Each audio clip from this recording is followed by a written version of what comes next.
that, because I think people get lost on that website a lot, including myself. So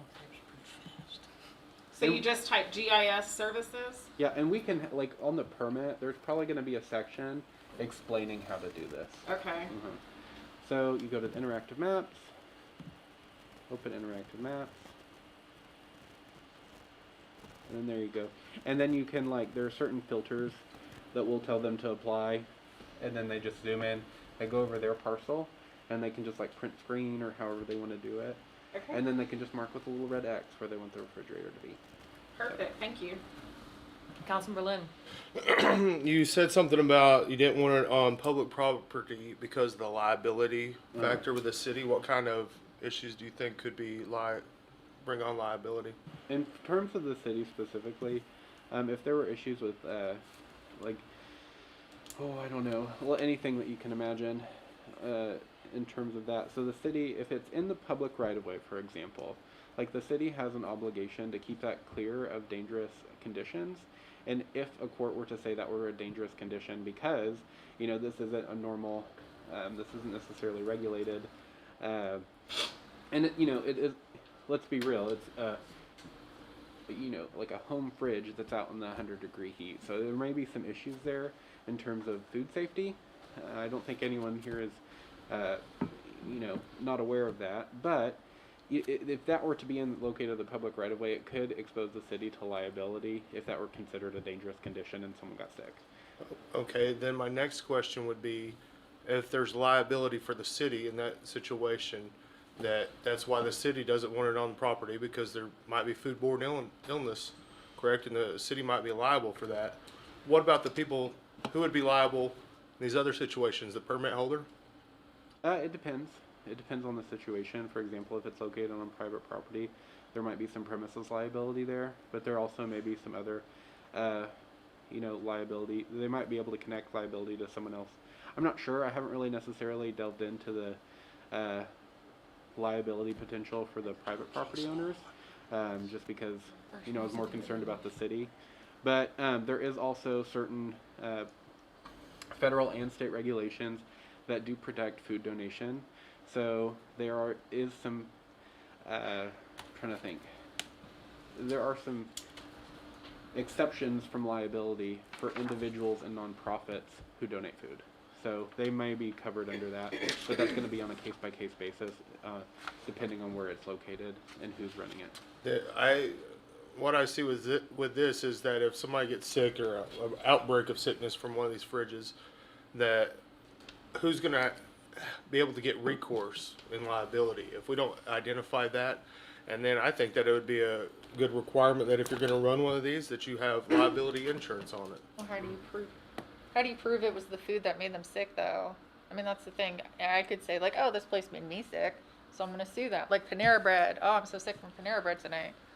I don't know. Like, I don't... They do it all the time. Good Samaritan Food Act, Donation Act of 1996. Look it up. So says Studley. Does that apply to a community resource fridge? If the food is donated and you reach in and grab the food yourself and it's donated food, you cannot hold somebody liable if it's donated, according to that. But he's saying for the city right away, it's different. Councilman Lynn, you done? Yes. Councilman Tortorello. Hey, thank you for the presentation. I loved it the last time, and you answered all the questions that my constituents were asking. So the last thing we left, the last question that you were going to look into was a public right-of-way. So if private property intercedes or intersects, like the sidewalks, what was the plan? Have you figured out how we're going to do that? So I haven't like fully fleshed it out, but I have identified some major concerns that we need to be aware of. First of all, I think, you know, when we have this question in mind, it should probably, you know, I mean, the kind of elephant in the room is like there was the one that was specifically in front of the resonator, and so there's some specific location problems with the resonator. I haven't been able to speak with someone from the resonator yet, but in terms of the resonator, there's a lot of site-specific problems that they're going to be looking at there. But in general, if you go into the cost, you know, versus benefit analysis, you know, what we would need to do to shield the city from liability would likely be cost prohibitive. So, as Councilmember Lynn stated, a lot of the times when you see other municipalities and governments have public rights-of-way exceptions, there are two different requirements. One, there is the indemnity requirement, so the person who's actually obstructing the right-of-way indemnifies that government body, and two, liability insurance, as Councilmember Lynn stated. We would typically, what you see is about $1 million worth of coverage that in the city would be named in that policy. And so I don't know what an insurance policy on a community refrigerator would look like, but I'm assuming it'd be expensive. And especially for that $1 million. And that, the $1 million is typically, specifically on tort claim liability, the city's maximum tort claim liability would be $1 million, so we would likely stick to that 1 million figure, and that's where that 1 million is coming from. So that would probably be cost prohibitive. And so on that note, it would probably be easier for them to just find a private property location closer to wherever they were thinking of that was in the public right of way. So I'm satisfied, thank you. Councilmember Foreman.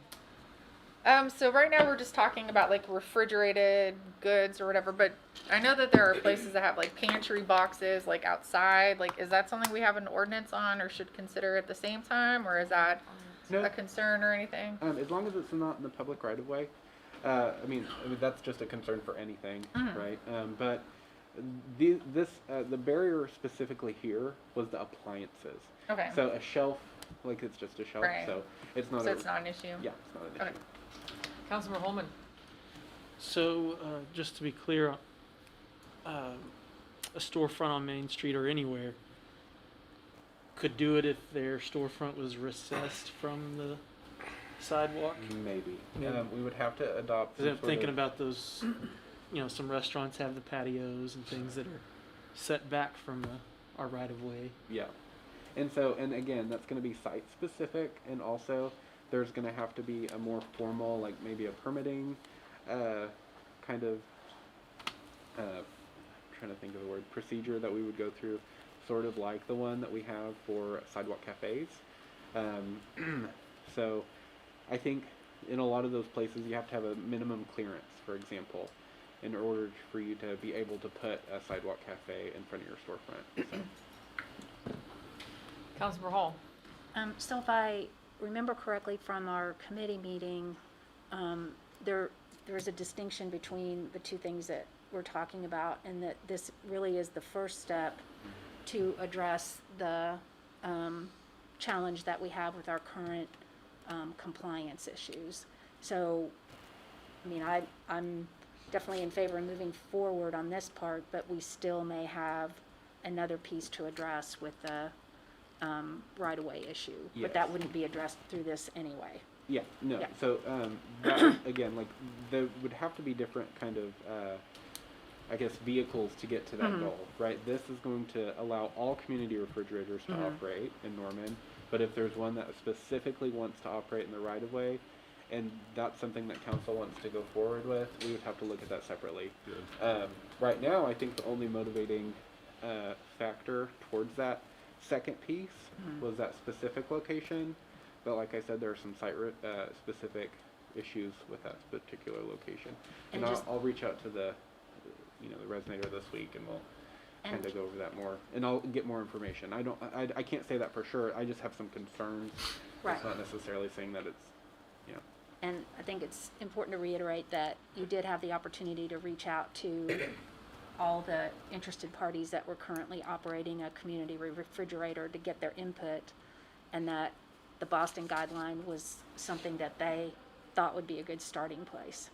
yeah. And I think that, like, other than the fire code, issues with like the specific outlets and then the outlet covers, a lot of what you see in these requirements are stuff that they were already doing. So I mean, and you have to keep in mind, like, the community refrigerator, the idea was coming from a really good place, and so they were going to make sure, that the food that they were donating, they wanted to make sure it was in good condition. A lot of the times you see a lot of it's produce, and stuff like that. So, and a lot of water, so stuff like that. So they were really good at keeping on top of like the quality of the fridge, having someone go out there and check it. So. Yeah, so I think, as we spoke about too last time, that, you know, both current parties that are trying to operate a community refrigerator were already checking off all of these boxes in completely. Well, And, yeah, other than the outlet. yeah. Yeah. But as far as posting guidelines and having a regular rhythm and routine of having it checked by volunteers, and your point about it's not necessarily, let's just take the case of the church, it wasn't necessarily just the church that was contributing, and I think the same is for the other one too. And one of my goals is to develop a good policy, which I think you've done a really nice job and really appreciated, you know, checking in with all of the people that will be affected by this to get their input as we crafted this as well. But that we want this to be something that will, you know, address the challenges that we're facing right now, but also a policy that will allow other people to consider if they want to operate a community refrigerator, how they can go about doing it. So I think it's a good foundation piece. Councilman Berlin. Going to the federal Bill Emerson Good Samaritan Food Donation Act, it does not exempt a person, a gleaner, or a nonprofit from liability if there's gross negligence and if it causes injury or death. Gross negligence could be failure to do and record temperature checks on a fridge, if that's the purpose of it. So who would be responsible for that? Who would have liability on that? Would it be the permit holder? And if so, if it's the nonprofit or the place, shouldn't they not have insurance for such an occasion? Well, the gross negligence standard, you did point that out. I don't know if that gross negligence standard also exists on the state statute that applies similar liability protection. Let me look. But again, This does not supersede state or local statute.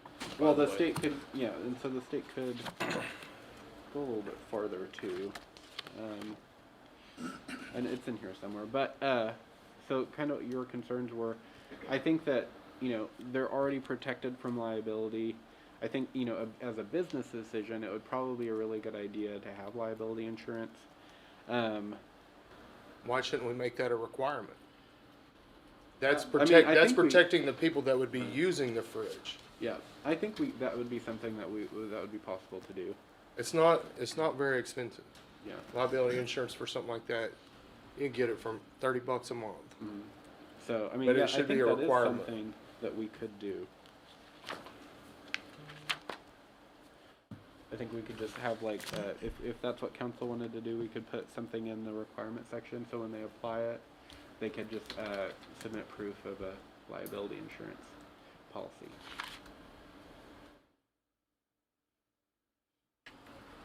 I'm not open to do that personally.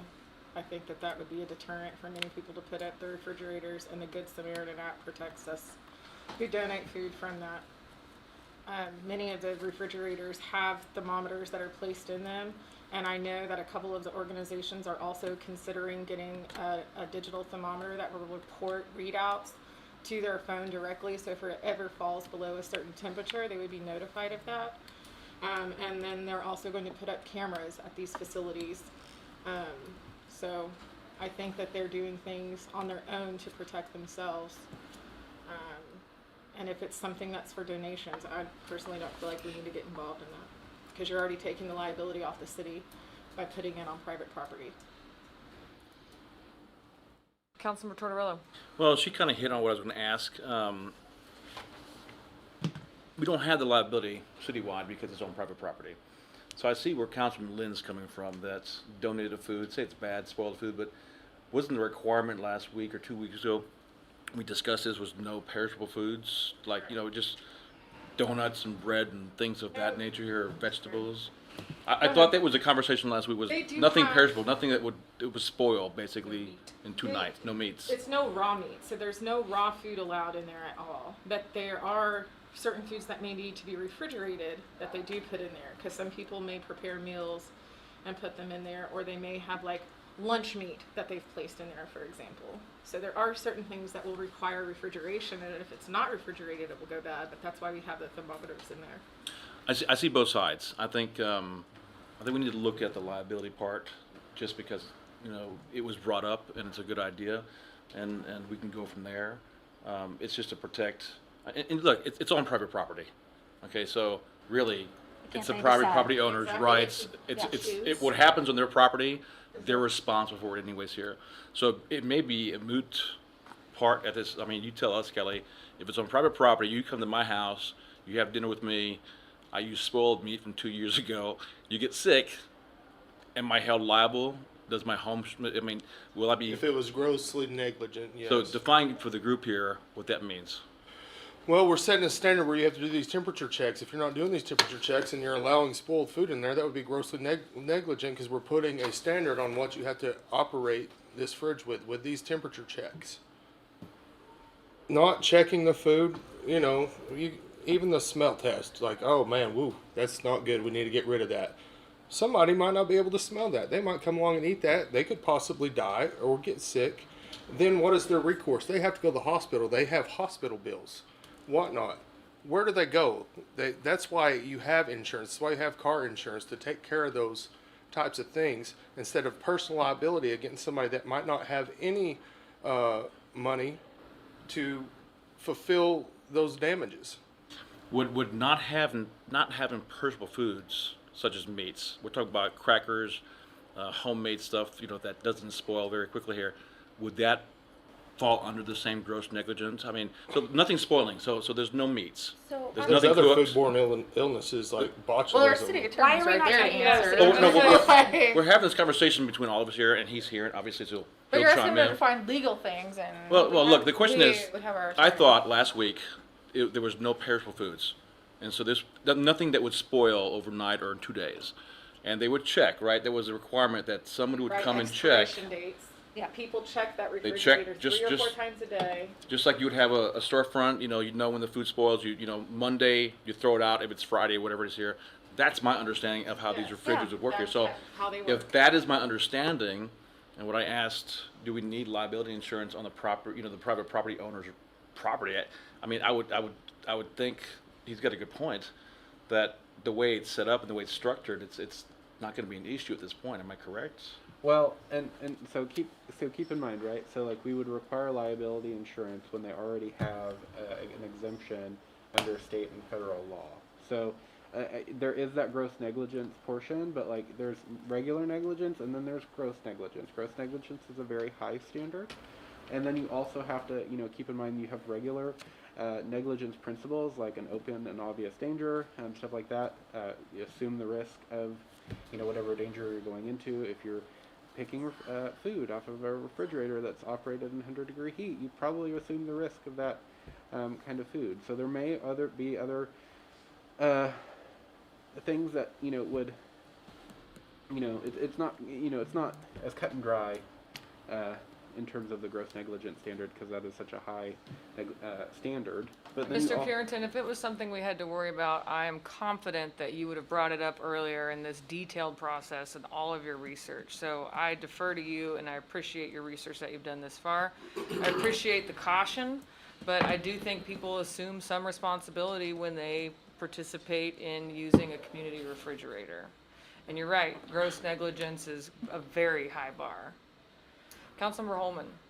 Yeah, I definitely agree with trying to look out for consumers.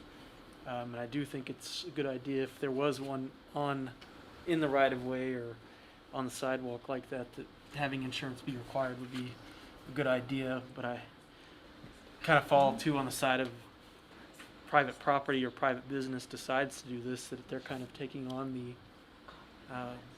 risk, if you will, of what could, any consequences. And so I'd hate to have us mandate that they have insurance in a private business, but I definitely have concern too to make sure that consumers have recourse if there is some issue as well. So definitely see. And I both think, sides of that. and maybe this was helpful too, like the city and the state, but the city also has a negligence or sorry, yeah, a negligence subsection, I think it's subsection 205 or 203, generally it has general health and safety powers. And so if there is like a public safety risk or like a public safety emergency, the city does have the power to come in and remedy that situation. So for example, if a community refrigerator just looked awful, right, we could, issue notice to that, the permit holder and require them in a very short period of time to come and remedy that situation. So the city isn't necessarily, and that's why you have code compliances number on there, the contact information from the people who are operating the fridge. So there are other ways to ensure that that is, the food in there is being taken care of and handled properly. So. Councilmember Foreman. How many operating refrigerators do we have right now? In Norman, Mm, I think just the one. just the one? Yeah. So we're not talking about like every street corner sort of thing. Yeah. So Yeah. probably okay with this. Gotcha. Any other questions? All right, I think the general consensus is that we are ready to move it forward. I'm very pleased to be the first in the nation, it appears, to allow a path for these community resources to function legally and safely. And I want to commend you on that, Mr. Purinton, for your hard work, and I appreciate you getting out in the community. And I want to thank all of the community volunteers who were doing this before we even realized it was happening and making sure basic needs of Normanites were met. And it's a great, I think, collaboration in moving this quickly. We all know government moves slowly. So thank you for your work on that. This meeting is adjourned. I'll see y'all at 6:30.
Good evening, and welcome to the City Council, Norman Utilities Authority, Norman Municipal Authority, and Norman Tax Increment Finance Authority meeting of September 14th, 2021. Madam Clerk, will you please call the roll? Councilmember Studley. Councilmember Schuler. Councilmember Lynn.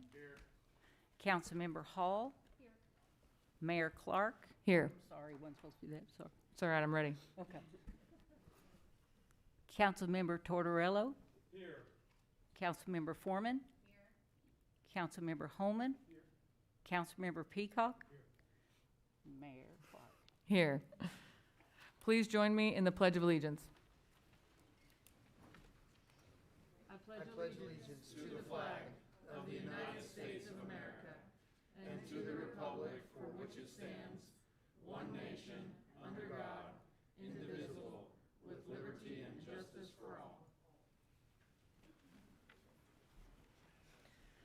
Item 1 is approval of the minutes as follows. City Council Special Session Minutes of February 9th, 2021. City Council Study Session Minutes of March 2nd, 2021. City Council Study Session Minutes of March 30th, 2021. City Council Study Session Minutes of April 6th, 2021. City Council Finance Committee Minutes of June 17th, 2021. City Council Special Session Minutes of July 27th, 2021. City Council Minutes of August 24th, 2021. Norman Utilities Authority Minutes of August 24th, 2021. Norman Municipal Authority Minutes of August 24th, 2021. Norman Tax Increment Finance Authority Minutes of August 24th, 2021. City Council Special Meeting Minutes of August 31st, 2021. I need a motion to approve the minutes. Thank you. The motion on the floor is to approve the minutes. Council members, you may cast your votes.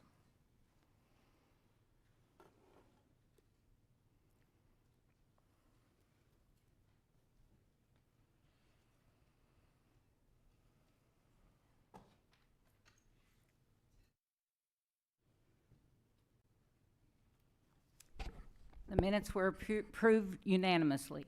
Thank you. Item 2, a proclamation of the Mayor of the City of Norman, Oklahoma, proclaiming the month of September 2021 as Pain Awareness Month in the City of Norman.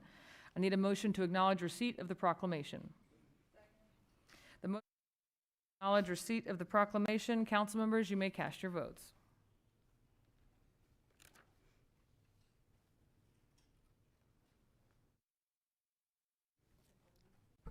Proclamation was, See that, clear that out, please, and do it. did I clear it out No. too fast? Oh, Just go ahead and clear that and it didn't clear the first time. oh.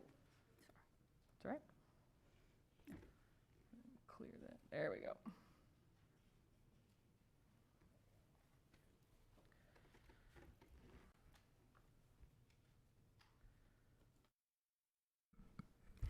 The proclamation was approved unanimously. Thank you. A proclamation of the Mayor of the City of Norman, Oklahoma, proclaiming the month of September 2021 as Pain Awareness Month in the City of Norman. Whereas chronic pain is a public health crisis affecting 50 million Americans, and whereas 19.6 million of individuals live with high-impact pain or pain that significantly interferes with work and social and self-care activities. And whereas pain is the number one reason Americans seek out medical care and is the leading cause of long-term disability. And whereas chronic pain costs the nation an estimated $635 billion annually in medical expenses, lost wages, and lost productivity. And whereas increased awareness about the effects of chronic pain result in better outcomes, increased access to effective pain care, and empowerment and validation for those living with pain.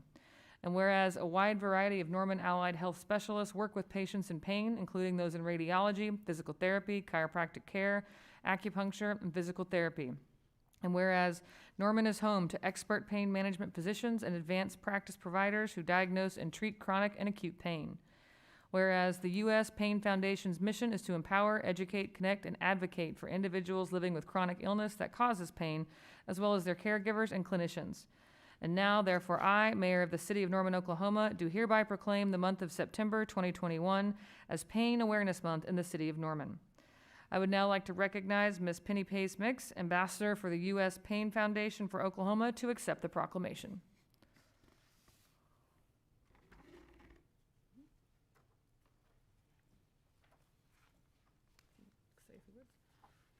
Would you like to say a few words? Okay.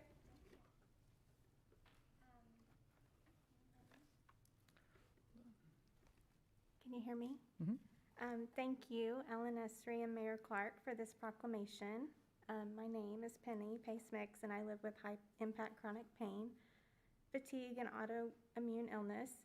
I'm a U.S. Pain Foundation ambassador for Oklahoma. U.S. Pain Foundation's mission is to empower, educate, connect, and advocate for people living with chronic conditions that cause pain.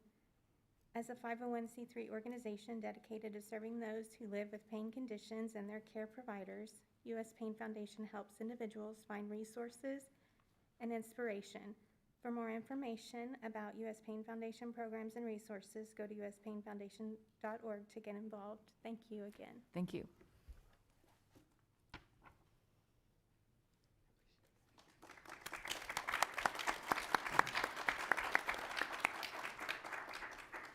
Item 3, a proclamation of the mayor of the city of Norman, Oklahoma, proclaiming the month of September 2021 as Hispanic Heritage Month in the city of Norman. I need a motion to acknowledge receipt of the proclamation. Thank you. The motion on the floor is to acknowledge receipt of the proclamation. Council members, you may cast your votes.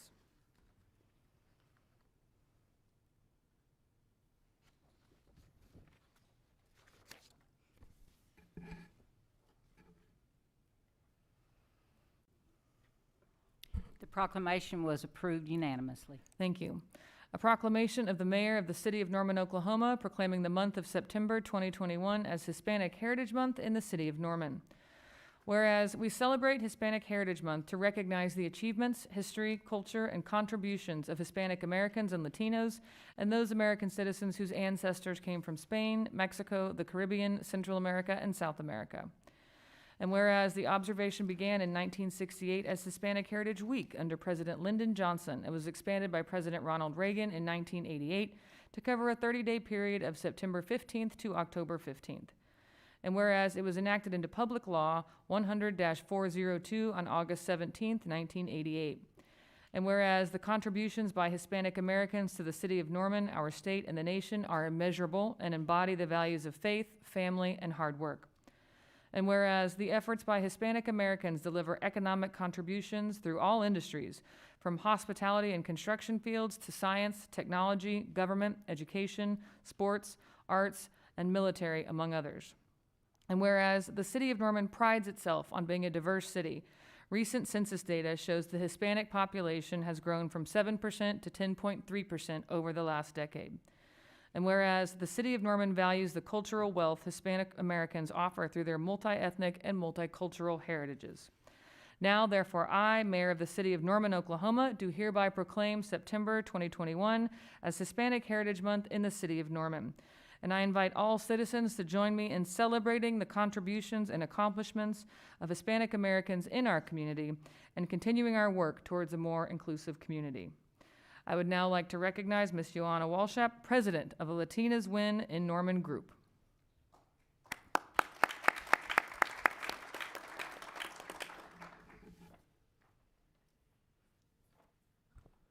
Thank you. Madam Mayor, Bria Clark, Cynthia Allen, and all council members. Thank you very much for this honor to receive the Hispanic Heritage Month proclamation on behalf of not only our group, Latinas Women in Norman, but on behalf of all the Hispanics in the city of Norman. As a Normanite for the last 31 years, I have witnessed the growth of the Hispanic population in our city. The need to include them and help them become good American citizens is first by recognizing their presence, their values, their culture, and their contributions. You are doing just that today.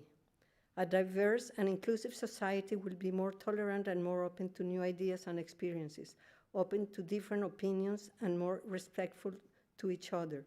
Bringing in different ideas and perspectives leads to better problem solving, more peace. It opens dialogue and promotes creativity. All this is badly needed in our current world. Norman is a privileged college town that has a good representation of many cultures with diverse nationalities from many countries. This enriches our beautiful city. We, the Hispanic, also have responsibilities in this process to assimilate the American culture, and that is in part the mission of our group, Latinas Win. that was established 10 years ago thanks to the leadership of Dr. Millie Audas, an icon in Norman, and as the mayor said the other day, a force in herself. She has always inspired us all. Our mission is to support and aid the educational pursuits of the Norman Public Schools Hispanic American students and their families, as well as extending support and encouragement to University of Oklahoma Hispanic American students and international students from Latin America. A more educated population will always lead to a better world. Education is the most powerful tool we can give to anyone. It will transform a person, a family, and entire societies. Collectively, Latinas will represent 8 countries from the Americas: Argentina, Bolivia, Colombia, Guatemala, Mexico, Peru, United States, and Venezuela. We have lived in Norman for many years and care a lot about our children and youth in our country. We are always trying to share our values, cultural diversity, lead by example, and trying to improve the quality of life here in Norman. Thank you. Muchas gracias.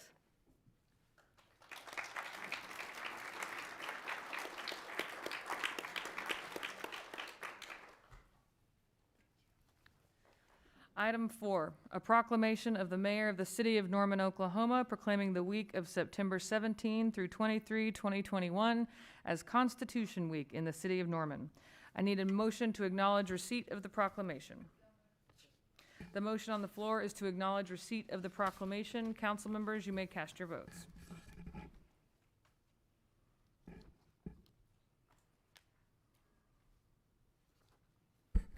The proclamation is adopted unanimously. Thank you. A proclamation of the mayor of the city of Norman, Oklahoma, proclaiming the week of September 17 through 23, 2021 as Constitution Week in the city of Norman. Whereas September 17, 2021 marks the 233rd anniversary of the framing of the Constitution of the United States of America by the Constitutional Convention. And whereas it is fitting and proper to accord official recognition to this magnificent document and its memorable anniversary, and to the patriotic celebrations which shall commemorate the occasion. And whereas Public Law 915 guarantees the issuing of a proclamation each year by the President of the United States of America, designating September 17 through 23 as Constitution Week. Now, therefore, I, Mayor of the City of Norman, Oklahoma, do hereby proclaim the week of September 17 through 23, 2021 as Constitution Week, and ask our citizens to reaffirm the ideals the framers of the Constitution had in 1787 by vigilantly protecting the freedoms guaranteed us through this guardian of our liberties, remembering that lost rights may never be regained. I'd like to recognize Jane Harris, treasurer of the Black Beaver chapter of the Daughters of the American Revolution.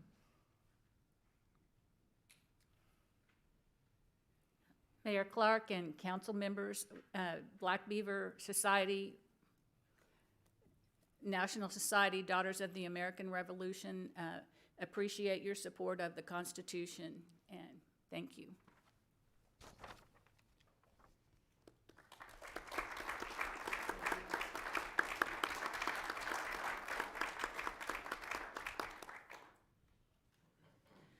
Our next item is council announcements. We'll begin with Councilmember Studley in Ward 1. Thank you. Councilmember Schuler, Ward 2. Thank you. Councilmember 3, Ward Lynn. Ward Lynn, reverse that. Just making sure you're paying attention. Ward 3, Councilmember Lynn. Ward 4, Councilmember Hall. So first of all, I would just like to remind everybody that this Friday, September 17th at 7 p.m. at Lions Park is the next in the outdoor movie series. And this week it'll be High School Musical. And hope the weather holds and we have a great evening for that. I also wanted to extend a personal thank you to Taylor Johnson and to Jason Olson for inviting me to ride along this past Friday on the Friday ride-alongs on our public transit system. We were able to get on the bus outside the old library at 10 a.m. on Route 110 and go through the complete route on Route 110. And it's an opportunity for the public to experience public transit and ride a bus in Norman if you haven't had the opportunity. And it's also a chance for you to ask any questions that you might have of Mr. Johnson. So they'll be continuing the ride-alongs through the rest of September on the Fridays that are left, and encourage all of you to take advantage of that opportunity. I also want to thank University Lutheran Church and their Student Center and volunteer extraordinaire Kathy Bowden for inviting me to participate in the blessing of their foam densifier last Friday.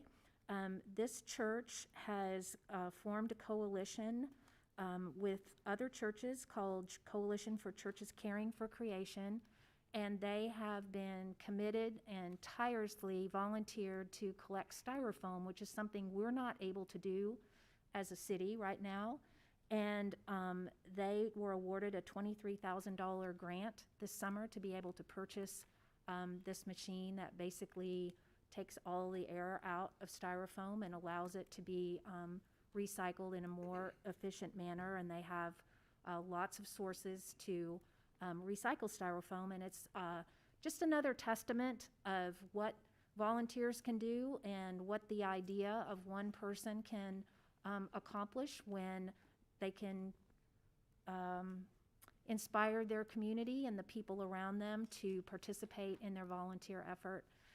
It was amazing to see all of the things that they do, and I just wanted to shine a light on what the power of an idea can do to make us a better community. Thank you. Ward 5, Councilmember Tortorello. Yes, I'd like to thank Chris Mattingly and his team for supporting my town hall 2 weeks ago. He provided a lot of good information. I think everyone left feeling a little relieved about the city's well water issue versus the private well issues here, and for bringing the ACOG gentleman with you too as well. Without that, you know, it would have gone off a different way, so thank you for that, and I have no other announcements. Thank you. Ward 6, Councilmember Foreman. So yesterday marked the 5-year anniversary of me becoming a Ward 6 resident, and I announced yesterday that I will be seeking re-election. I'd like to say thank you to my ward for allowing me to serve you for the last little over a year now, and I look forward to moving towards the future. And then I will be working with the city staff and trying to organize a ward meeting coming up sometime this fall, so look out for information on that. Thank you. Thank you. Ward 7, Councilmember Holman. Yes, I just want to remind everybody that next Thursday at 4 p.m. Here at City Hall, we have the Community Planning and Transportation Committee. We have this committee meeting every month, and this is where we talk about public transit issues, ridership reports. We get updates on road construction projects, things like that. So if any of those topics are things that are of interest to you, if you want to know more about how our public transit system works or how the streets in the city of Norman are repaired or expanded, those types of things, then I definitely encourage you to attend the meeting or tune in on YouTube. And feel free to contact any of us if you have any comments or questions or things that you would like to see addressed in that committee. So just a heads up on that. That's next Thursday.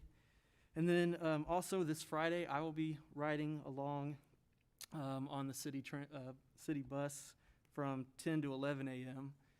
Doing the ride along. I've ridden it many times in my life, but I'm looking forward to getting on it again this Friday. So anybody that is interested in joining us, I'd be more than willing to sit down and discuss city stuff that's going on while we're riding the bus around town.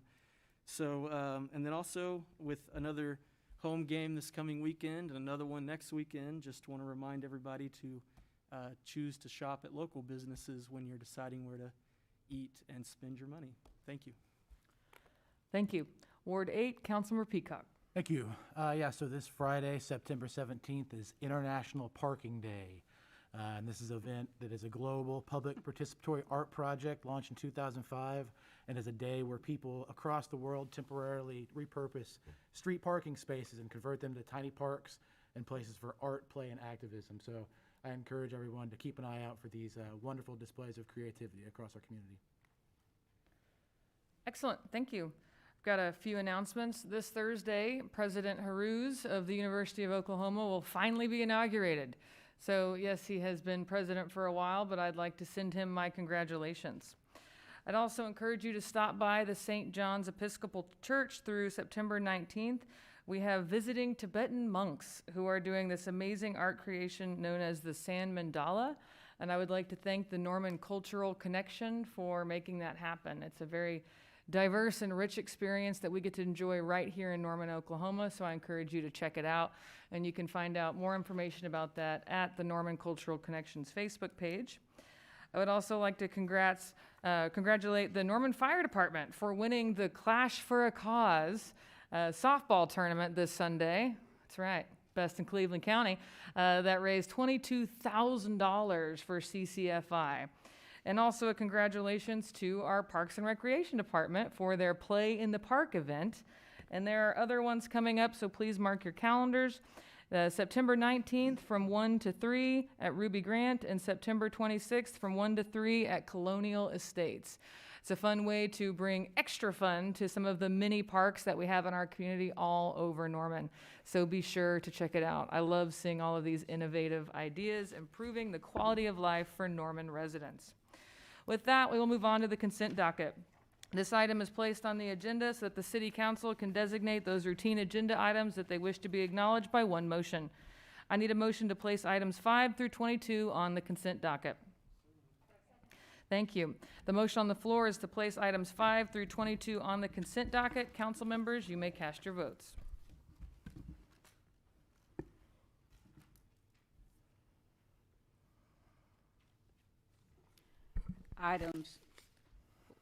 The items were placed on the consent docket. I was going to give you a number, 5 through 22.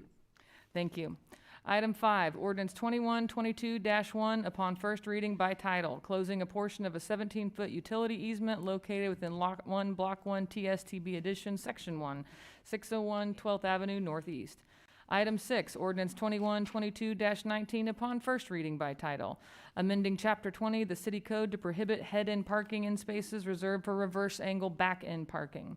Item 7, ordinance 2122-16 upon first reading by title, amending Chapter 13 and Chapter 22 in our zoning ordinance in order to add permitted and special uses for medical marijuana waste facilities and to implement changes and resolve inconsistencies resulting from 2021 state law updates regarding medical marijuana. Item 8, consideration of the city's application for permission to carry its own risk without workers' compensation insurance in the amount of $1,000. Item 9, special claims submitted by the Cleveland County Sheriff's Office in the total amount of $14,744.64 for expenses incurred at the Cleveland County Detention Center on July 3rd, 2021. Item 10, payment of quality jobs incentive to the Norman Economic Development Coalition in the amount of $94,776.25 in accordance with Contract 1314-106, University North Park Tax Increment Finance District Number 2, Development Agreement Number 6, as amended. Item 11, acceptance of a donation in the amount of $1,600 from Armstrong Bank to be used to purchase services and items for the Norman Police Department's National Night Out event and budget appropriation. Item 12, easement 2122-15 to the Oklahoma Gas and Electric Company relating to the construction of the Norman Parks Maintenance Facility and Transit Maintenance Facility buildings located at the North Base Complex. Item 13, change order number 4 to contract 1920-46 with Cimarron Construction Company, LLC, decreasing the contract amount by $47,723.76 for a revised contract amount of $2,229,715.80 and adding 60 calendar days to the contract for the Gray Street and Tonawa Street water line replacement project, final acceptance of the project, and final payment in the amount of $158,668.63. Item 14, change order number 2 to contract 1920-123 with Jordan Contractors Incorporated, increasing the contract amount by $7,451.31 for a revised contract amount of $469,885.31 and adding 270 calendar days to the contract for the FYE 2017 Sewer Maintenance Project Phase 2, final acceptance of the project, and final payment in the amount of $39,235.11. Item 15, contract 2122-15 with the United States Bureau of Reclamation accepting a grant in the amount of $700,109 to conduct a pilot study of treatment process to confirm feasibility of indirect potable reuse. Item 16, Contract 2122-24 with Southwest Waterworks LLC in the amount of $2,854,724.50 and associated bonds for the Flood Avenue Waterline Replacement Project and budget transfer. Item 17, Contract 2122-42 with Cardinal Engineering in the amount of $34,366 for the McCullough Street Reconstruction Project and budget transfer. Item 18, Contract 2122-49 with ADGPC in the amount of $99,600 for the development of the Public Works and Utilities Facilities Master Plan and budget appropriation. Item 19, consideration of a 2020 Continuum of Care Planning Grant from the Department of Housing and Urban Development in the amount of $12,412 to be used for the coordination of activities related to homelessness. Approval of Contract 2122-50 and budget appropriation. Item 20, consideration of a community block grant, COVID-19 number 2, CDBG-CV2 award from the Oklahoma Department of Commerce in the amount of $1,516,500 to be used to prevent, prepare for, and respond to the coronavirus. Approval of Contract 2122-57 and budget appropriation. Item 21, Amendment Number 1 to Contract 2021-97 with G.E. Johnson Construction Company, increasing the contract amount by $3,404,474 for a revised contract amount of $3,489,474 for construction management at-risk services to provide earthwork, site clearing, mass excavation, and construction contingency for the construction of the Young Family Athletic Center. Item 22, declaration of an emergency for emergency repairs to the Imhoff Creek Bridge and approval of Contract 2122-59 with Haskell Lemon Construction Company, adoption of a resolution granting tax-exempt status and budget transfers and appropriation. I need a motion to approve or reject the consent docket. Thank you. I'd now like to recognize Mr. Sean O'Leary, Director of Public Works, to make a presentation on item number 22.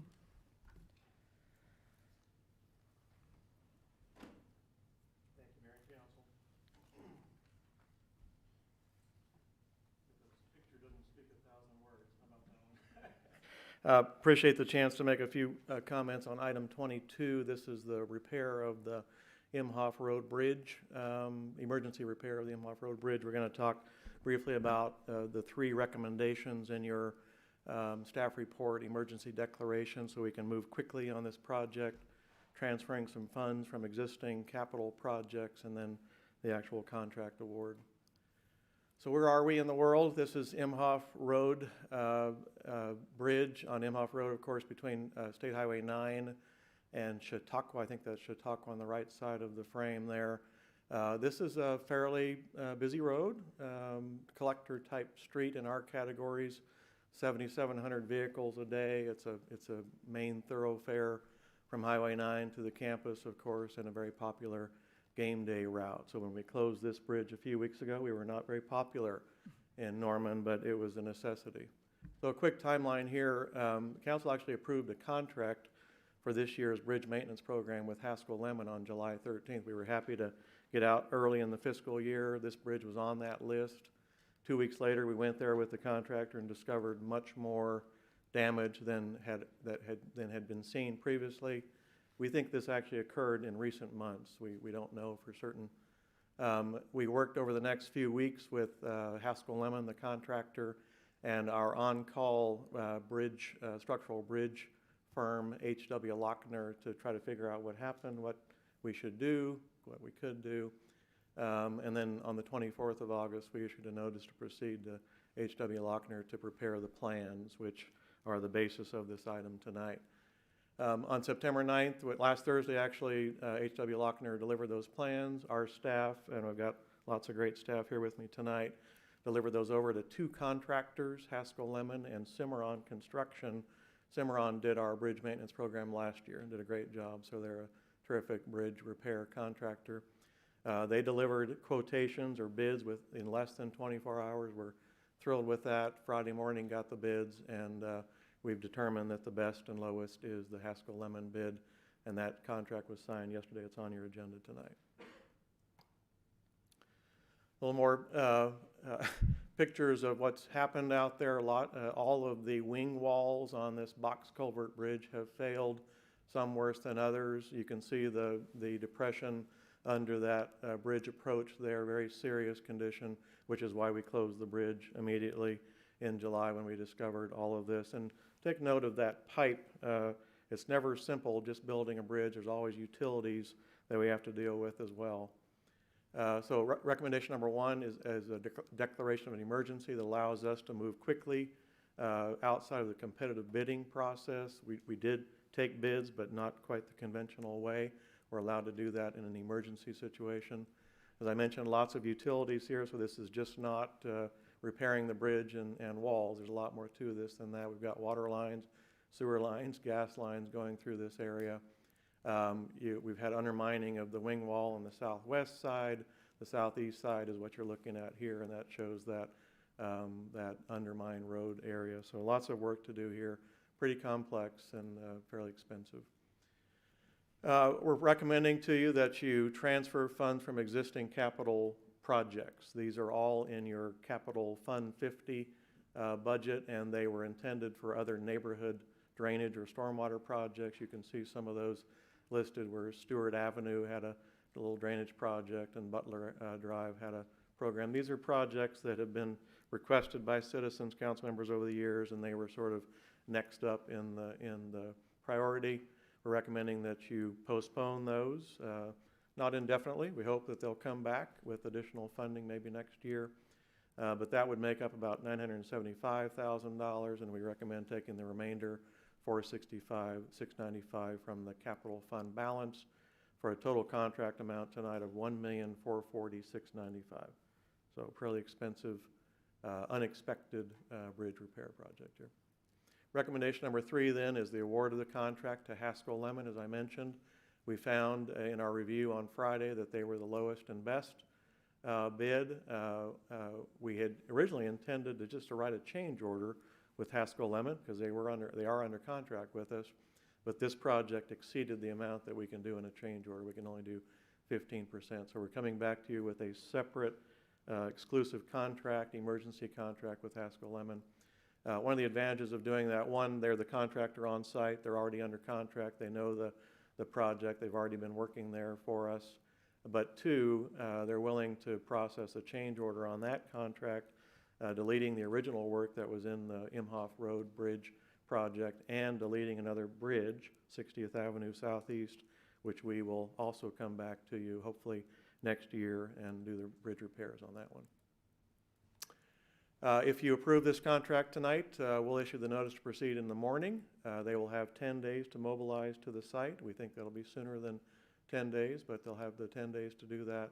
And worst case scenario, they will complete the project no later than March 15th. As you can imagine, as they're looking at a project of this scale and looking at the fall and winter weather ahead of us, they gave themselves a little extra time. Don't blame them. If you'll recall, we had an ice storm October 28th last year. So lots of things can happen in Norman, and they're giving themselves additional time to do this project. We think with good weather, they'll be done sooner than that. So that kind of sums all that up. Just want to speak briefly to our bridge program in general. Let folks know how we get ourselves into these situations, maybe, or how we're trying to get out. Council has very generously helped create a bridge maintenance program in recent years. This is really the last 3 years. $500,000 this year will go to bridge maintenance, so trying to repair, put a Band-Aid on some of our bridges, and then $100,000 will go to allowing us to design replacement of bridges and sort of shovel-ready projects in case we were able to get some grant money. But here's your sign. We have a problem with our bridges. We've lost 3 in less than 5 years.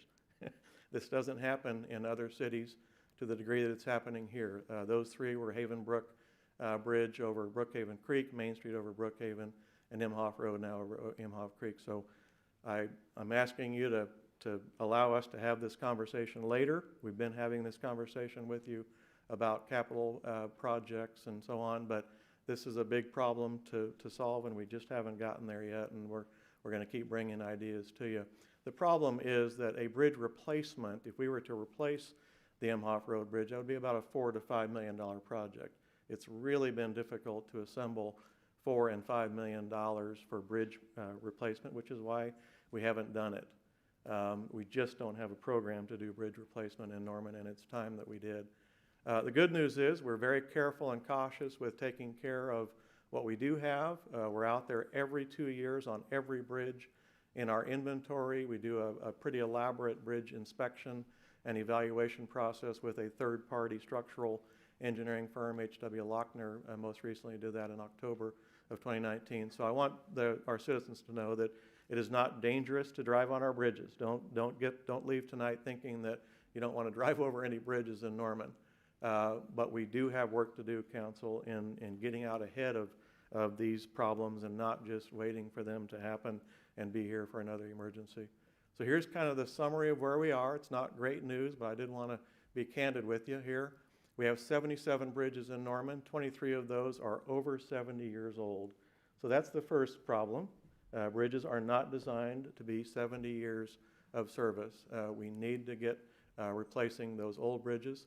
6 of them have load ratings because they're structurally deficient. 4 of those in East Norman, we can't even drive school buses on. That's how serious the load rating is on those bridges. 12 of them are structurally deficient, 4 of them are functionally obsolete, and 3 of them are at risk. So I don't want to leave you on a bad note here, but I did want to take the opportunity to share with you our concerns, the concerns we've had as a staff for many years, and we'll be right back there with you here in a month or two as you begin talking about your 2023 capital budget. We really need to get out ahead of these issues, but appreciate your support tonight and appreciate the chance to get out there and get the Imhoff Road Bridge repaired and back in service, hopefully in the late winter, early spring. Happy to take questions. Councilmember Holman. Thank you. I'd actually pressed my button for some other items on the consent docket, but I would just mention about this particular project that although it is only a 2-lane bridge down in southwest Norman, it is a very important piece of the transportation network in southeast Norman. And with it being out of service, it is a several-mile detour in any direction to get around it to wherever you're trying to go. So for a lot of the folks that live down there, it's an issue. And I've personally observed what I think is increased traffic on Lindsay Street because of this being out and people having to use Lindsay Street as a detour. And so that I feel this project has to be fixed, and it's got to be done now or as soon as we can. So Thank you. I think this is a better option than what we were thinking about last week to address this issue. And I am glad that you shared that last slide because I think it's important that folks know that not only is Norman almost 200 square miles of city limits, which is abnormally large for a city our population. I can't stress how abnormal that scenario is. And 1,000 miles of roads to take care of and observe, and almost 100 bridges like this. And so we really do have a lot of work as a city, and we're going to need our county partners, our state partners as well, I think, to really make some headway on this specific issue. Thank you and your staff for all the work on this. Appreciate that. Thank you. Councilmember Peacock. Yeah, I was just going to ask if we had done a recent survey on the remainder of our bridge infrastructure, and it sounds like that we do that every other year. Is that Yes, what sir. Appreciate that question. We are just now gearing up for that biannual, I guess, every 2-year process. We actually work, it's actually done by most cities in the country through the Federal Highway Administration and ODOT. So we get a lot of help from our state and federal partners. We follow a very stringent guideline, and we are just now kicking off this next process on all 77 bridges. I appreciate that clarification. I have to agree with Councilmember Holman here that this is definitely a sense of urgency, and I think waiting is no longer an option. So I look forward to getting you guys the support you need. Thank you. Thank you. Councilmember Hall. First of all, I'd just like to thank Mr. O'Leary and his staff for taking the time to talk to all of us and share with anybody who's listening tonight just about the importance of this bridge, and just appreciate the sense of urgency and how much time they've had to invest over the last few weeks to really get us to this point. This bridge happens to be the border between Ward 4 and Ward 2. And so, as you can imagine, not only is it a critical need for our entire community, but we've heard a lot from our residents in Ward 4 and Ward 2. And so we felt like it was important to take this time to give the most up-to-date information on the status of the bridge, what the city is doing to correct it. And I also want to thank you for really exploring lots of different funding options, because we had discussed some other ways. I know that you've explored sharing with the county and or other entities, and that's just not an option for us at the moment. We can remain optimistic in the future that it might be, but also taking this opportunity to really help all of us and the rest of the community understand the bridge, how bridge maintenance is a really important thing. I think the council has tried to provide as much as we could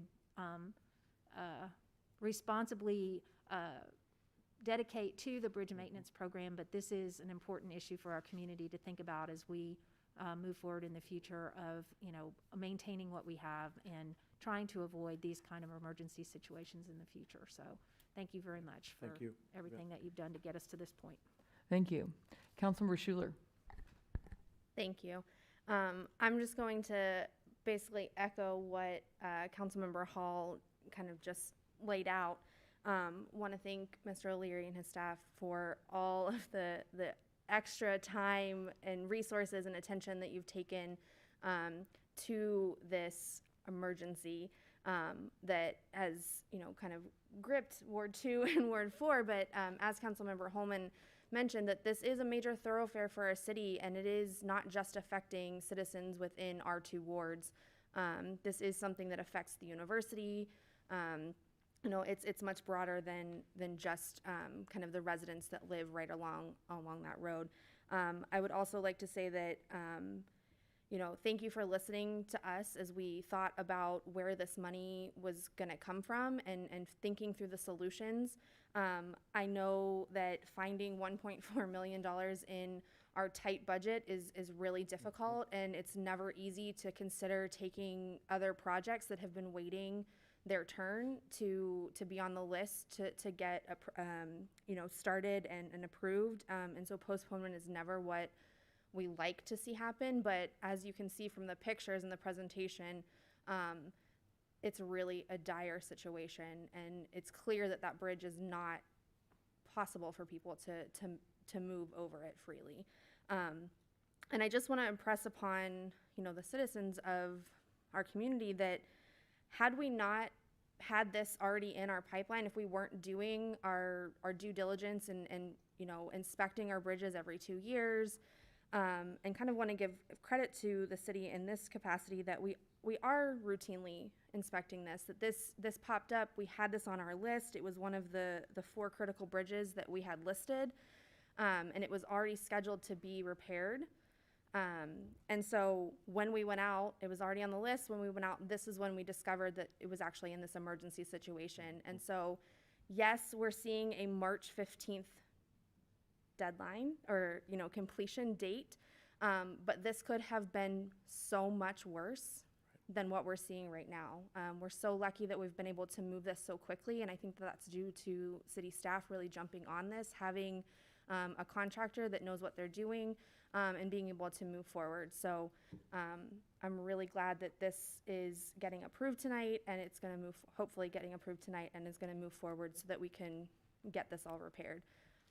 And hopefully we can, as a city, get a bridge maintenance program in the works and approved by council so that we can update all of our infrastructure. Thank you. Thank you. Thank you.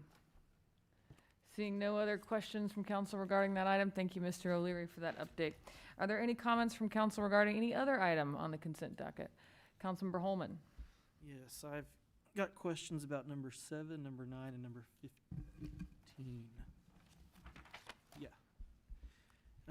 Number 7, I just was wondering if the city attorney might be able to just give a brief summary for the record to those that might be interested what these changes mean. I know with the changes in state law and how they're affecting our local rules.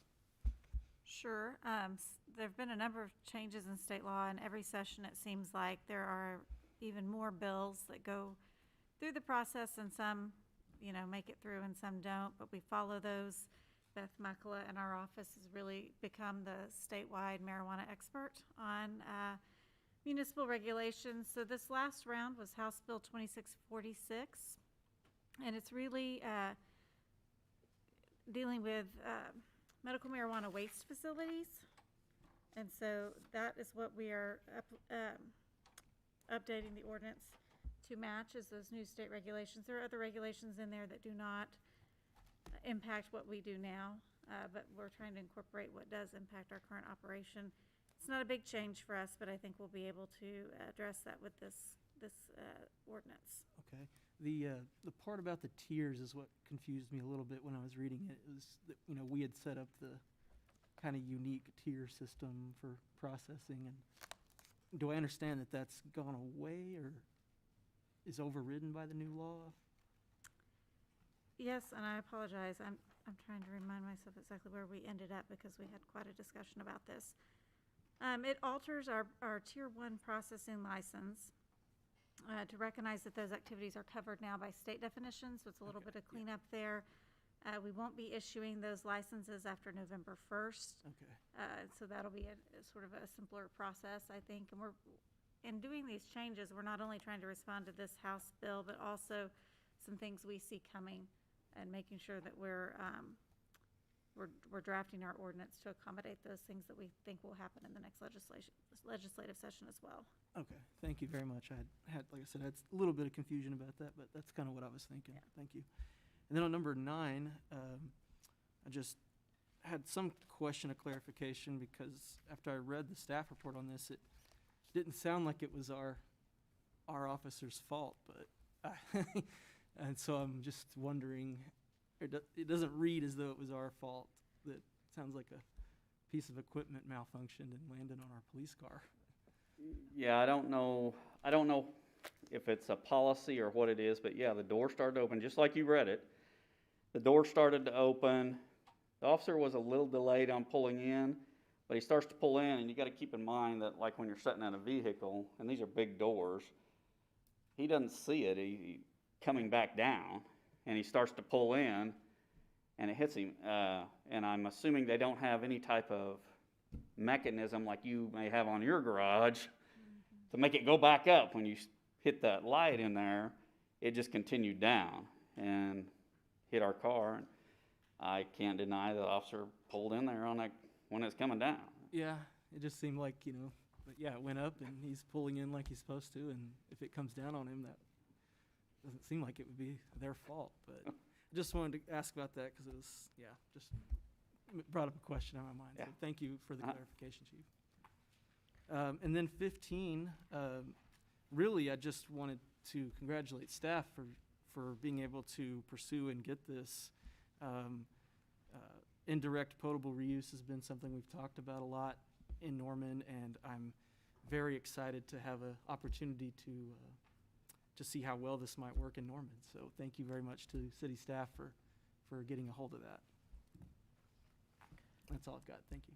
And I think I'd add, not only is that wonderful to get grants of any size, but especially that large, but we are the first in the state to try out impossible reuse and try and secure a long-term water supply for our community, which is huge. So thank you for being the leader in the state of Oklahoma with that and getting federal money to help us with it.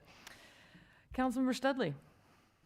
I was just curious about item 21, and just to get a little bit of clarification. Am I reading this correctly that it's $85,000 additional dollars is what they're asking for earthwork for the?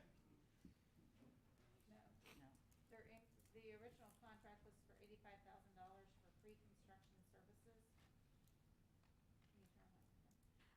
And this would be an increase to that for the first phase of construction, which is primarily. So they're asking for an increase of $3.4 million on just groundwork? It's earthworks. Jason might be better tasked with that. Jason Olson, Parks and Recreation. So there's about $940,000 is the ground clearing. They're also bringing in about 75,000 cubic yards of fill dirt to go along with that. But on top of that, there's contingencies that go along into that program for that amount of work that they're doing for this project. And then we're also adding in general conditions for the whole construction period, which is about 17 months.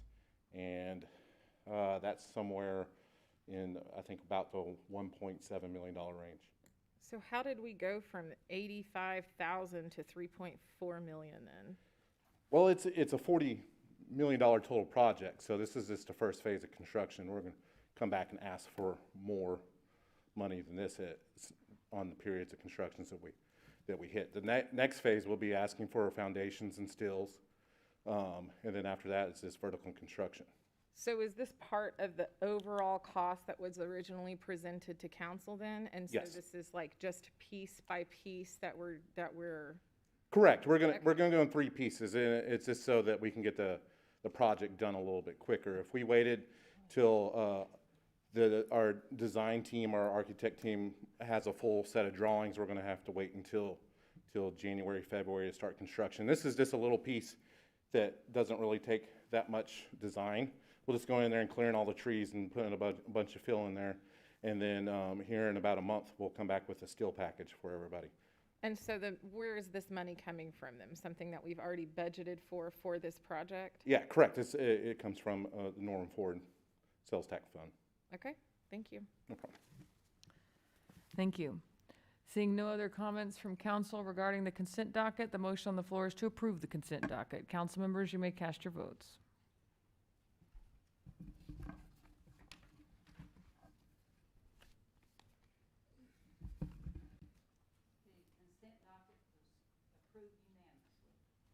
Thank you.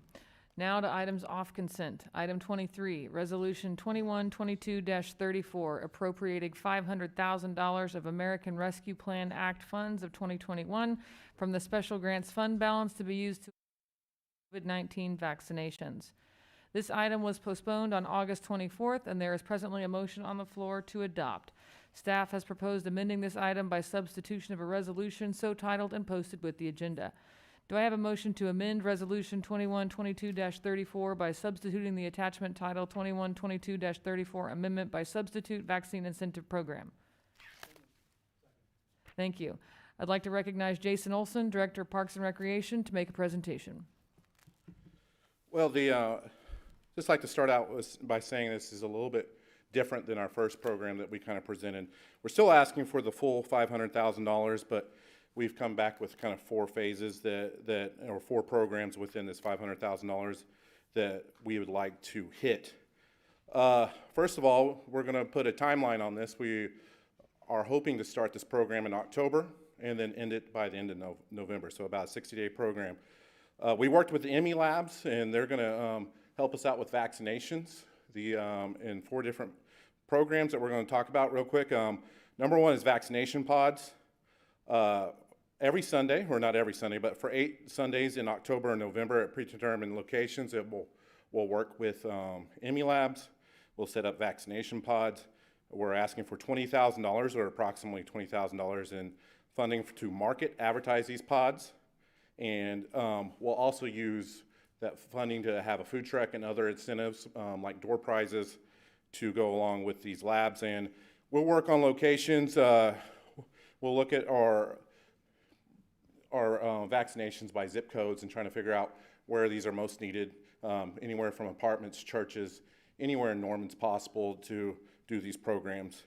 Number 2, we are working with Emmy to also do at-home vaccinations. We will work with United Way and their agencies, for example, Meals on Wheels, Aging Services, other agencies that have homebound patients or clientele. We'll work with them to send Emmy Labs on a mobile vaccination 1 day per week for 3 hours, and that comes at $130 per dose.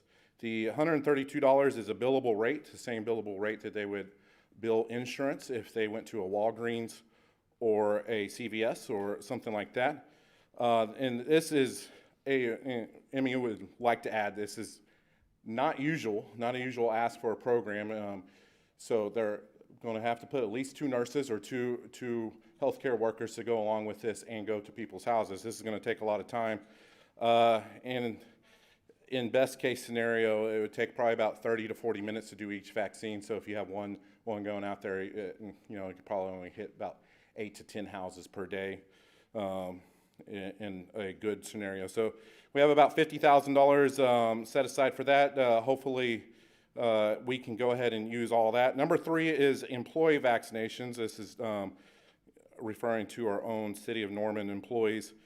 The city would like to set aside $250 as an incentive to all employees. 1 dose for the Johnson & Johnson vaccine or 2 doses of Pfizer or Moderna. Once everybody that's vaccinated or who has been fully vaccinated would receive this incentive. Labs is partnering up with us to do at least 8 pods at anywhere on one of City of Norman campuses. So that could be at City Hall, at one of our maintenance shops, or anywhere else in the city that we can see fit. And Labs is also offering that for families. But the $250, of course, would only go towards our employees. The cap on that would be $250,000. And then the final part that we've kind of discussed internally is changing the gift card, reducing that to $25 per vaccination. This would also go along with our booster shots.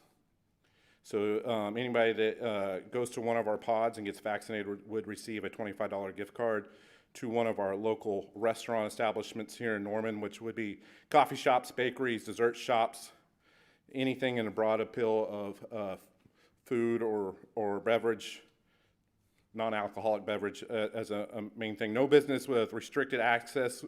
We would ask for no business with restricted access, such as bars with age restriction, medical marijuana facilities, or things like that.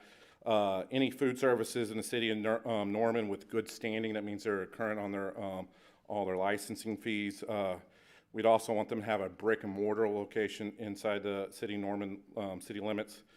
Locally owned, quartered here in Norman. Franchise, if they have a franchise, we would ask that franchisee live in Norman, and only those of Norman residents would qualify. Independently owned businesses exclusive in Norman with owners that reside outside of the city limits would not qualify. Excuse me, would qualify. Sorry, my highlighter kind of went out towards the end of the page, but and also they would have to be in business since before March 2020. Once again, all this would end before November 30th. Any remaining funds that was left of that $500,000 would go back into the ARPA funds. So kind of did a little quick synopsis. I might have missed a few things, but I would love to take questions from council. Thank you. Councilmember Tortorello. I'd like to go ahead and kind of reiterate my opposition to this based on the numerous conversations I've had with my constituents, that we shouldn't use taxpayer funds for a program like this. I understand what you guys are doing, but there's a plethora of information out there on the vaccine and why you should get it. If you're in the category that you need to take it, it's there. If you're naturally immune or have that immunity, you don't have to take it. I just think that there's so many more uses that this money can be going towards than this program. Looking at some information about incentive programs in different states, there's a study done that each state and city didn't see a jump in shots or vaccinations here. And so I'm assuming that's going to happen for Norman too as well, that if we go forward with this, we're not going to see a big jump, okay? If you're going to get vaccinated, you would have gotten vaccinated by now. If you need the vaccine and you get sick, you know the consequences. And so I just think that at this point in time where we're struggling to find money for projects like the Imhoff Bridge, I mean, $500,000 can go a long ways to get this bridge started. Norman PD, they're asking for ballistic helmets and vests. You know, that's money can be used to purchase this gear for the police. I think, you know, our conversation from 2 weeks ago, again, if you're going to get vaccinated, you're going to get vaccinated. And if you're not, you're not. I just don't see the wisdom in going forward with this project. And so, I'm going to go ahead and vote no. This is not the appropriate use of taxpayer funds. Thank you. Just a reminder, this is time for questions. We'll have public comment before final council comments. Councilmember Holman. Yes, I would note that Oklahoma is a state that receives significantly more in taxes, or receives significantly more in funding from the federal government than we pay in taxes. We're what's called a welfare state. And the federal government did issue these funds to us in part specifically to do this exact thing. So it's hard for me from that angle to kind of agree with that, that this isn't for this. This is what it was given to us for. And we're a state that gets more from the federal government than we put in. So my question, though, is, from what I understand, maybe a legal question, are city employees going to be required to get the vaccination by the federal government? That remains to be determined. Depends on the OSHA rule that President Biden referenced on Thursday afternoon with his comments about plans to address COVID. We will look at that rule, and I expect it to have some opt-out provisions, certainly, but we've got to look at it in terms of to what extent we're required to follow it, how it impacts our union contracts and things like that. So we'll be looking at all of that when the rule is issued. Okay, because I'm definitely interested in that, because if they're going to be required, I don't know that it would make sense for us to incentivize them to, and there may be a different way that we can benefit our city employees with those funds due to their service during COVID than using it as an incentive. So that's something I think is kind of a big X factor perhaps in what we and use for that. all indications right now are that the rule will require vaccines or weekly testing. So there may still be a place for an incentive in there so that the people who would otherwise opt for weekly testing would go ahead and get the vaccine. Okay, thank you. Thank you. Councilmember Lynn. I'm going to echo what Councilmember Torello said. I just think that there's much better uses for this money. While vaccines was a part of this money, it wasn't the sole part of this money, and it was not, it can be used for many different reasons. It's an economic stimulus as well as being part of the COVID mitigation. But I don't know how in good conscience anybody can say, yeah, let's spend this money on this when we just had this presentation on bridges. Crumbling bridges in Norman, safety hazards, and desperate need for appropriation of funds for that. While this seems improved from what we had 2 weeks ago, I do like it. Hey, I'd like to give everybody $250 that works for the city. They probably deserve it. They probably work pretty hard. Daryl, city manager Daryl Powell probably drives them pretty hard, I'm guessing.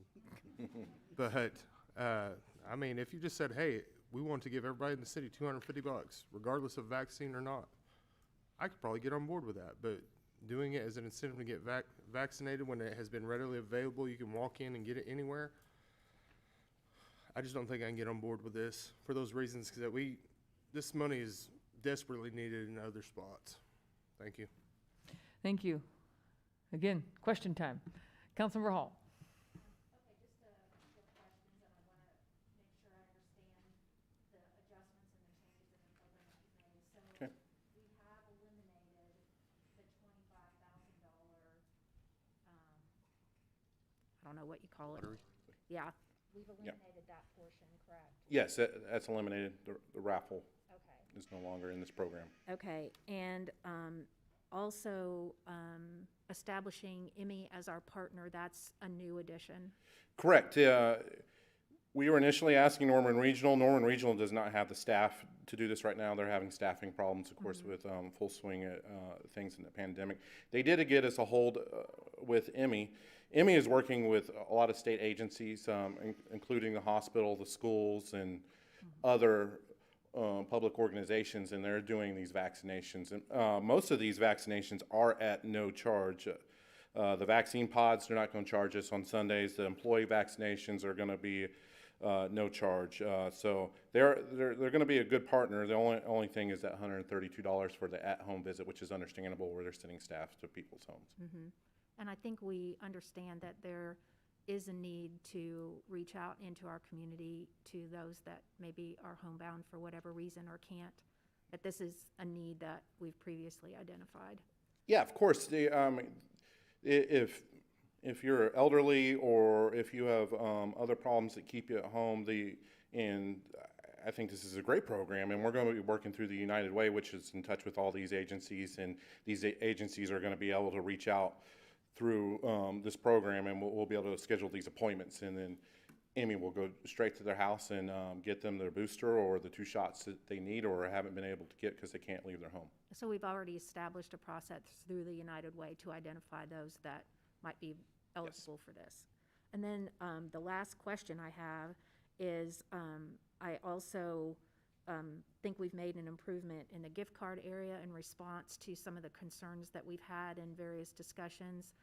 It's been really important for me personally that we focus, if we're going to use an incentive program, that we also have another opportunity to help our struggling local businesses. And so it sounds to me like you have tightened this up and that we really are guaranteeing as closely as we can that the gift cards will be supporting our struggling local restaurants. Yeah, and luckily we can pull all those restaurants are supposed to be licensed. We went through the list today, and it went from over 300 establishments in Norman and to around 150 that are licensed and are Norman owners that we did at a very quick glance. And that's kind of part of the reason we're, one is so we can get things set up through Emmy, but we're asking for 2 weeks so we can go through there and review the process and get in contact with these restaurants. And then at these vaccination pods or whenever Emmy shows up at somebody's house, we're just going to have, 10 gift cards or whatever from local establishments, from local restaurants for people to select from. And the other thing I want to make sure I understood is that this is, now we've created additions to or revisions of the program, so it is time limited. Yes. We are going to do it for 60 days. 60 days only. And I personally, and this is just me thinking out loud, I think the $500,000 is there, and hopefully every single penny of that gets used, and it will be a good use in what the RA money is there for. And if it's not, we'll put it back in where it's available for other programmings at the end of November. So at the end of 60 days, depending on response, it is possible that we will be rolling some of these funds back into Yes. ARPA. That could happen. Yeah, it could happen. Okay. Now, I have another question, and I'm not sure you're going to be able to answer this, but we also allotted some CARES Act money to reach out into the community to have vaccination pods and events. Have we spent all of that? And this might be a better Anthony question, but we've been still doing a little bit through that with our high school program. Okay. But I think we initially set aside for about $40,000 for that, and we did not spend all that. And I think we're still working our way through that, and I have no clue what's the remaining balance of that. But I would imagine there's still plenty of money in there, tens of thousands. Okay. So I'm assuming if we're not spending all of that, that it will go back into the CARES Act account for other uses? Yes. Okay. Could we? I don't want to speak for Anthony, but yeah. Okay. Okay. There we go. Okay. And could we apply it to this if we needed to this program? Theoretically, if it came off short. Okay. It was defined a little bit differently, but yes. Okay. Thank you. Okay. Thank you, Councilmember. Councilmember Foreman. Jason Olson, I love you, I love Parks and Rec, and I love your staff and how hard you guys work on figuring this all out, and so I appreciate that. I really don't mind the component with the pods and the mobile vaccinations going to people's homes. I really do have issues, though, with the incentive part, the incentive piece of this. I've had people just left and right come to me with big asks, and I know that we're getting ready to have some more big asks, and I would hate to appropriate money for the incentive part but I would love to put some money for the vaccine pods and for like the mobile units going to people's homes. So I'm just putting it out there to council, if council would be willing to entertain. Okay, then I would like to make no, we got to do public comment first. We do. Okay, well, I'm coming back to that. Still love Okay. you. Okay. But okay, thank you. We love doing events. And this is falls right in everything we do with health and wellness and green spaces and all that good stuff. So it fits perfectly. Thank you. Thank you. Councilmember Studley. I just want to ask this question since we're not commenting yet. I just want to ask this for clarification. The $250 for the employees, did you say that that was for people who have already also gotten the vaccine? You would give them $250, and also employees that are going to get it, then they'll also get $250? Catherine can clean up the legal part of this, but yes, if you are fully vaccinated, currently you would get the $250 for it. If you do get fully vaccinated within the time allotment before the end of November, you would qualify for $250. Now there might be, and Catherine can clean this up a little bit, but if you're already fully vaccinated, there might be a little bit difference of funding that we use. Right. So if you look at the bottom of page 3 and the top of page 4 on Exhibit A to the substitute resolution, it explains that funds for already vaccinated employees would ultimately be provided from other sources of revenue once that final dollar figure is ascertained. ARPA is really, those funds are really for people who aren't vaccinated right now. It's not an incentive if they've already been vaccinated. But as an employer, I think it was important to the city manager that all of the employees get treated the same and get the same thing. You don't want to punish the employees who got vaccinated early when they could, because that's what we wanted them to do. So we would do an accounting at the end of this program and figure out what that dollar figure was and transfer money from the general fund to reimburse the ARPA funds for that piece of it.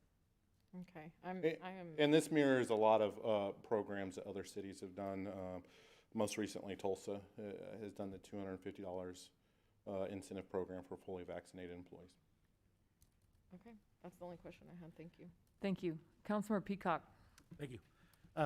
Councilmember Hall touched on this a minute ago, but I just want to confirm. So basically, if we're appropriating the full $500,000 tonight, but we're not obligated to spend that full amount. Correct. At the end of November, whatever that balance is, if we have vaccinated no one or we haven't handed out a penny in incentives, that full $500,000 to go in there, but it will tick down as we hand out these incentives and run these programs. And whatever that remaining balance is at the end of November, we'll put back into the original grant balance of the ARPA. I might be saying that the wrong whole thing. I'm just throwing out initials really quick. Fund. I think you're good. No, I appreciate that. And have we kind of identified any benchmark target for number of vaccines that we'd consider this program a success? That's a great question. So, if we did our math correctly, and I know if we used $100,000 towards that gift card program, if it only reached $100,000, that means we hit 4,000 people, and I think that's a pretty lofty goal. But we did put a little bit extra in there just in case we went beyond those goals. But 4,000 would be a great goal to hit. Yeah, excellent. Appreciate that. ARPA. Just say ARPA. ARPA. Okay. There we go. All right. Seeing no other questions, this is an opportunity for members of the public to make comments regarding this item. Madam Clerk, are there any public comments?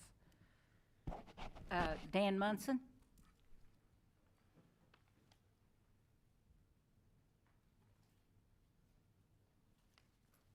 Hi, Dan Munson, Ward 6. So when I read through the objective, my understanding, the objective of this program is to reduce the amount of unvaccinated people. And if you're reducing the amount of unvaccinated people, theoretically, you're going to slow the transmission rate for COVID. What I'm struggling with in here, it says, provide multiple convenient opportunities over 2 months to get vaccines. You could do that the last 6 months. You could do it at Walgreens, you could do it at CVS, you could do it at Sam's Club, you could do it at Class and Urgent Care, you could do it at the University of Oklahoma, you could do it at Oklahoma State Health Department, you could do it at Physicians and Surgeons Pharmacy, you could do it at the Dr. Park Pharmacy, you could do it at Homeland, you could do it at Walmart, you could do it at Sooner Urgent Care, you could do it at Affordable Quality Care, you could do it at the eye care centers. For the last 6 months, if you wanted the vaccine, you could have went to any one of those places and got the vaccine. And so there was a study done by the University of Pennsylvania, and they compared daily vaccine rates in 24 states with rewards programs in June to the inoculation rates of 26 states with without incentive programs. At least for the statewide incentive programs, there was no effect on the daily vaccine rates, which means we did not see more people coming in to get vaccinated in the immediate aftermath of the introduction of these statewide incentives. And this is from the director, the associate director of that program. No change. And so if the goal is to incentivize and to reduce the spread of COVID, and it's to reduce the amount of unvaccinated people, what if you bought like 25,000 in-home COVID tests? Couldn't that potentially reduce the spread of COVID if you were able to determine quickly if you had COVID? Wouldn't that be a better use of the funds? So it's definitely concerning that we're considering doing this, and I would ask that you vote no on this. Thank you. Thank you.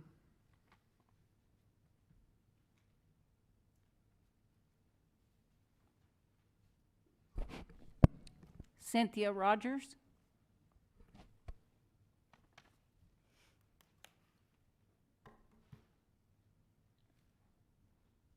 I'm nervous. You put the serious microphone. Ward 4, Cynthia Rogers. Good evening, everybody. It's good to be back. I haven't been here in a while. So I'm an economist. I don't know the one study that people were talking about, so I can't tell you if that was a good study or not. But I will say that the idea that it's easy for everybody to go get tested is a very ableist sort of approach, and it's simply not true. There are people that can't get out of their house, that can't go grocery shopping, and it's difficult. And so sometimes you think, oh, it's just a little gift card, but a small motivation could be just the thing that gets somebody off the couch. And I worry about the people that actually don't have good access, that not everybody is just a couple blocks away from a location. So I think it's almost a win-win. Maybe my partner is going to disagree with me here, to offer small gift cards that, thank you for doing this. Plus, you help the community. So there was a discussion about, wouldn't it be better if we provided some stimulus for our local businesses? Guess what? A gift card does that. So it's a little thank you. Think about the community, get vaccinated, think about yourself, and then support our businesses. I like that part. I don't like the part of giving employees a reward for something they've already done. I mean, I would like to say thank you to everybody who's been vaccinated, but I think that's probably not a very effective part of this. So I think I have the feeling that somebody might make a motion about that part, so I would encourage that. Home testing kits, I don't know, maybe that's a good thing to add. I don't think they're very reliable, but I don't know. But I think we just need to make it easy and convenient for folks to get vaccinated. And particularly folks that, if you're busy working jobs, it's just not that easy to go to the store. It's just not that easy to just add another thing to the list of things you have to do. If you're homeschooling your kids because of COVID. So I'd like us to think beyond oh, everybody has time to go someplace. Certainly going up to Emmy isn't convenient. So I think we're on the right track. Maybe we're not quite there. Thank you. Thank you.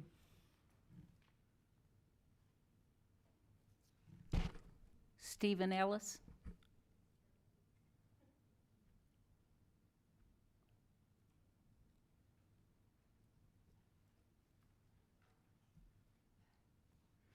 Stephen Ellis, 633 Reed Avenue. I wanted to comment today that I think it's important that we spend this money on COVID issues because it's very important that we get that under control. It's a major drag on our local economy. Having people be sick or being afraid to be sick is actually tamping down our sort of economic capacity because people are afraid to go out and spend their money. So I think we need to get COVID under control. I am a little concerned that we're thinking a little bit too much along the lines of incentives rather than opportunities, because I think we all know that there are two main constraints on getting people vaccinated.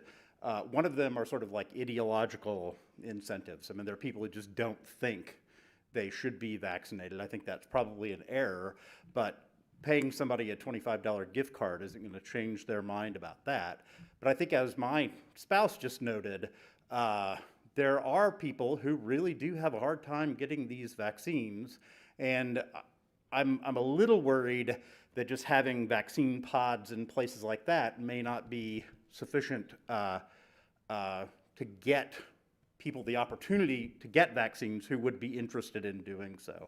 So I like the at-home visitation part. I think we're going to be getting a lot of people incentives because of this new OSHA regulation that was provided. So I think that takes away some of the reason for us to try to sort of tempt people. I think they're going to be prodded anyway.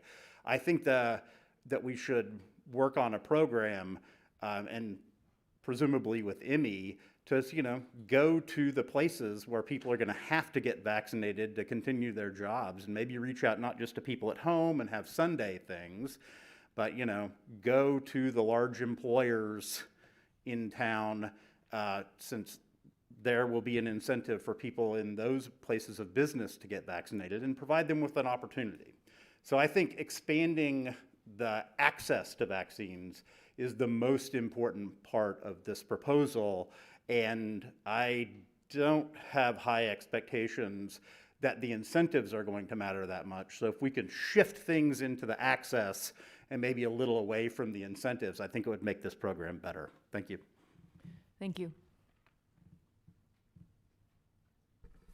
Cody Giles.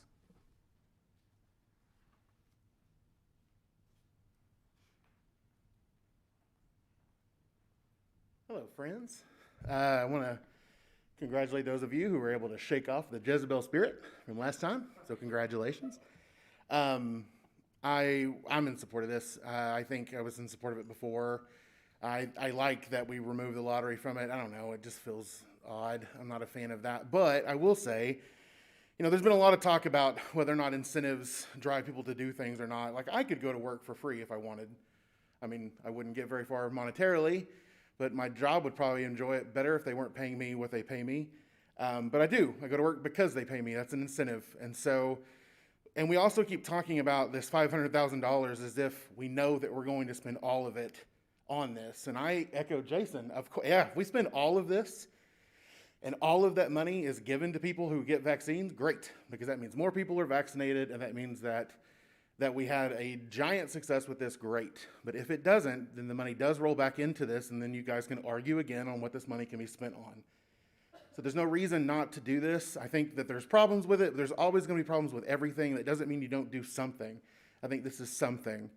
And I think that you guys listened last week. You went back and you came back with something better. And I think that you run with this. I think you go with it. You're going to get 2 no votes on this. They've already said it. That's fine. But there are 7 other of you who can vote yes and push this thing through. And I think that it's the right thing to do. Thank you. Thank you. That's all I've got. Thank you. Are there any final comments from council regarding this item? Councilmember Foreman. I appreciate everyone who came and spoke about this. I really do think that the most important piece of this amendment is the pods and the mobile units. This is exactly what the money is for. I know incentives can be part of it also, but I know that our city has greater needs than just gift cards right now. And so right now I would like to make a motion to amend this to limit it to $100,000 only for the vaccine pods and mobile units. Looking for a second. Okay, this is an opportunity for members of council to ask questions regarding the proposed amendment, which is to limit it to $100,000. Councilmember Peacock.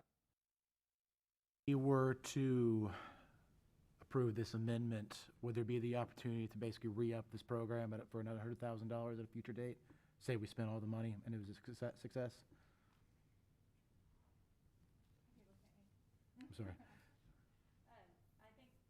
From our perspective, that would be fine. We'd have to work with Emmy to get those vaccine pods and at-home services continued, and it would be depending on their willingness and ability to do that.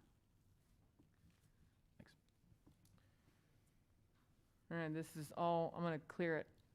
Give me a questions? No questions? This is an opportunity for members of the public to make comments regarding this amendment. Mr. Munson?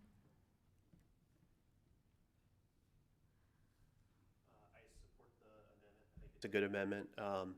You know, when I think of people who have got their vaccines already and that are going to be going into their booster vaccine in October and November timeframe, we'll chew up a lot of money because people will go get their booster shots. There was literally tens of thousands of people that initially got their vaccines in February, March, April timeframe, and those same people will go get their they'll get their booster shot, and so there's no need to incentivize that part of it. So I appreciate the amendment. Thank you.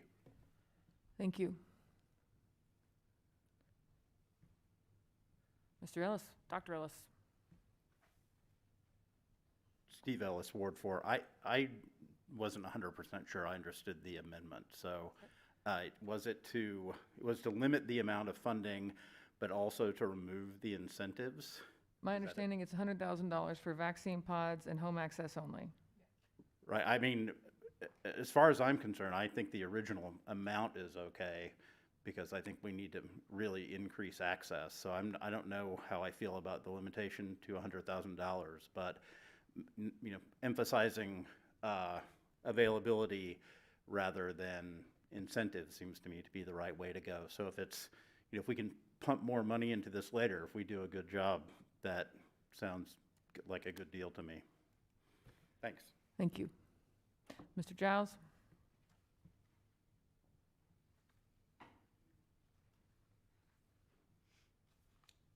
Yeah, I would agree. I think cutting it down to $100,000, removing the incentives, cuts the legs out of this entire thing. It's not doing what it even began to do when we first presented it, and now we're just cutting it down again. I respect you, but I would disagree with the reasoning behind it. I think it's a shot. You got to shoot at it. And yeah, so I'd say I'm not good with this amendment. Thank you. Any other comments from the public regarding this proposed amendment? Seeing none, are there any comments from council? Councilmember Hall. Okay. I think this was from the last round, but I think I have a couple of comments that would fit in here, and that has to do with the piece about our city employees. I have really struggled with this program from day one, and I see a lot of pros and cons, but as a city council, to me, this is just another affirmation of what we understand to be one of the most important things to get on top of curbing the spread of COVID in our community, and that is to get vaccinated. And so limiting the ability, well, let me take this back. So I understand the value of maybe doing it in chunks. I appreciate that. I appreciate that offer. But the city employee piece is the one I've really been thinking about, because our city employees have basically been essential workers through the entire pandemic. And Mr. Pyle, if you could just refresh our memories when everything else was shut down, what were our city employees doing? Most city employees were hands on deck. And honestly, when this element of what's before you tonight came up, we were watching some of our neighboring agencies, and our conversation at the staff level focused on the percentage of city employees currently vaccinated, which we believe somewhere is in the 55% range. In several of our operations that we consider mission critical, like our ability to make water or treat wastewater or pick the trash up off your curb, these employees are in close quarters certain parts of the day, and it might be possible to lose one whole shift of your water treatment plant operators or wastewater treatment plant operators, which would cause a major disruption in the delivery of service. We also thought about what would happen if we had outbreaks at fire stations or in the briefing room at the police department, and we lost half of the day shift, or we lost 3 fire stations' ability to respond based on protocols in place for COVID quarantining. And when we recognized some of our neighboring agencies had the same conversation and thought, you know, how far can we go? And, you know, is it a carrot or is it a stick?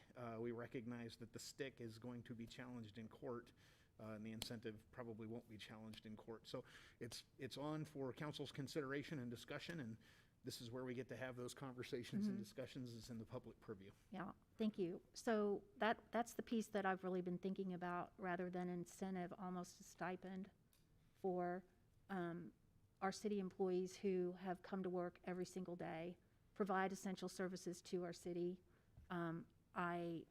I clearly recall early in all of this, the precautions that were taken at City Hall to protect our employees as best we could. But now we know one of the best ways to protect our employees and protect our ability to serve our community is to get them vaccinated.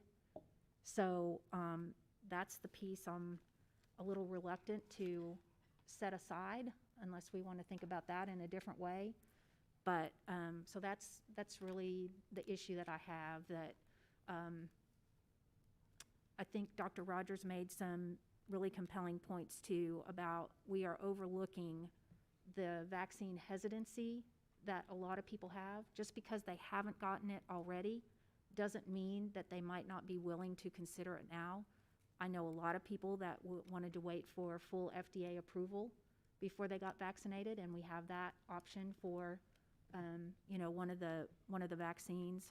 And I think we also underestimate how difficult it is for certain populations in our community, certain demographic groups in our community, to have that access that we're talking about, even though to us it's widely available. So I, you know, definitely support the vaccine pods. If I understand the program correctly, we are going to be identifying places that reach into places in our community, just like we did the last round with CARES Act money, to get deep into our community in places that there may be vaccine hesitancy, and there may be a lot easier access than what we perceive as just go jump in the car and get vaccinated. So that's all I have to say for now. Thank you. Next up, I have Councilmember Studley. Okay, so I never thought I would say on this dais that I agree with Rashard and Kelly, but I agree with them.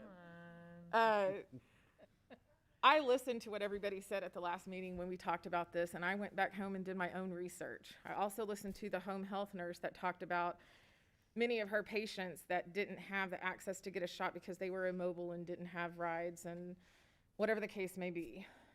We know that the cost of these vaccines is already covered, so the cost. I also researched other cities that have put in any type of incentive program, and there is no real difference. There is no real increase. And somebody had mentioned everyone that's going to get vaccinated is pretty much vaccinated, except those people that can't get to those locations. So, you know, it is your choice if you want to be vaccinated or not. You know, federal mandates are coming down, and it may not be some people's choices in a little while, but right now it is your choice. And I think everyone that has wanted this has gone and gotten it. So I feel I've listened to a lot of my constituents, I've listened to you guys, and this money could be used in a better place. The money for the 100,000 that Councilmember Foreman was talking about, if you guys listened to Jason when he was up here, he spoke of a budgeted amount for each piece of this. 20,000 was going to go to marketing and pods. 50,000 of it was to go towards at home. 250,000 they had set aside for city employees, and 180,000 was set aside for restaurant vouchers. So again, there are ways that we can help our local businesses other than $25 gift cards. I think that we have a lot of opportunity here to do that, and we have to get creative in how we want to do that, because we do have a lot of local businesses that are struggling that could really benefit from these funds. But I don't think that this is the way to do that. The same with city staff. If you guys want to incentivize your city employees for things, you know, we come up with things in my company that I work with to encourage employees to get vaccinated, and I'm sure that you guys can do the same as a city for your staff as well. And so I don't think that incentivizing them is going to make that big of a difference of who wants to get it or who doesn't want to get it right now. So the $100,000 will encompass the marketing as well as the cost that it will take for healthcare providers to go to places to vaccinate people at their houses. And it's giving Jason a little bit more money than what he asked for those budgeted items. And then if it works and people are getting vaccinated and this really helps, then we have the opportunity to assign additional money for that. But this frees up an additional $400,000 that we could really use for something else. We have 20 homeless people right across the street at this park sleeping on concrete, but we want to throw money for incentives to get a vaccine. Like, think about what your priorities are in the city and where the money could be best used to help people that are struggling right now. So I agree with Councilmember Foreman for this amendment. Thank you. Councilmember Schuler. Switching gears a little bit. I am going to kind of walk through some of the reasons why I, as it stands, am not for this current amendment that's on the table, and why I will not be voting for that, but would be voting for the incentive program as was presented on the agenda. I think that what's important here is that staff did listen to us last time and redeveloped this program into something that is better. We went back to the drawing board. I think that some of the highlights here are the timeline. This is capped at 60 days, so we have until November 30th. So it puts a limit on when this money can be spent, and I think it's been highlighted here that money, if it's not spent by November 30th, will go back into our ARPA funding. And I know that other council members have talked about spending the $100,000 and then potentially coming back and reallocating money. I don't have faith that we will do that, even if this is successful, because we do have so many other programs and projects that we have already discussed that need ARPA funding. And so I think this is our opportunity to devote funding and to see if this does work. I'm really happy to see that we're partnering with IMI. I think that they have been a fantastic partner, and they've obviously run the vaccination pods, the testing centers. Like, they are have done a fantastic job with implementation throughout the pandemic, and so I have the full confidence that they will be able to implement this with our pods. I also really think that the at-home vaccination piece is critical. to administering this and for access, as some other members of the public highlighted.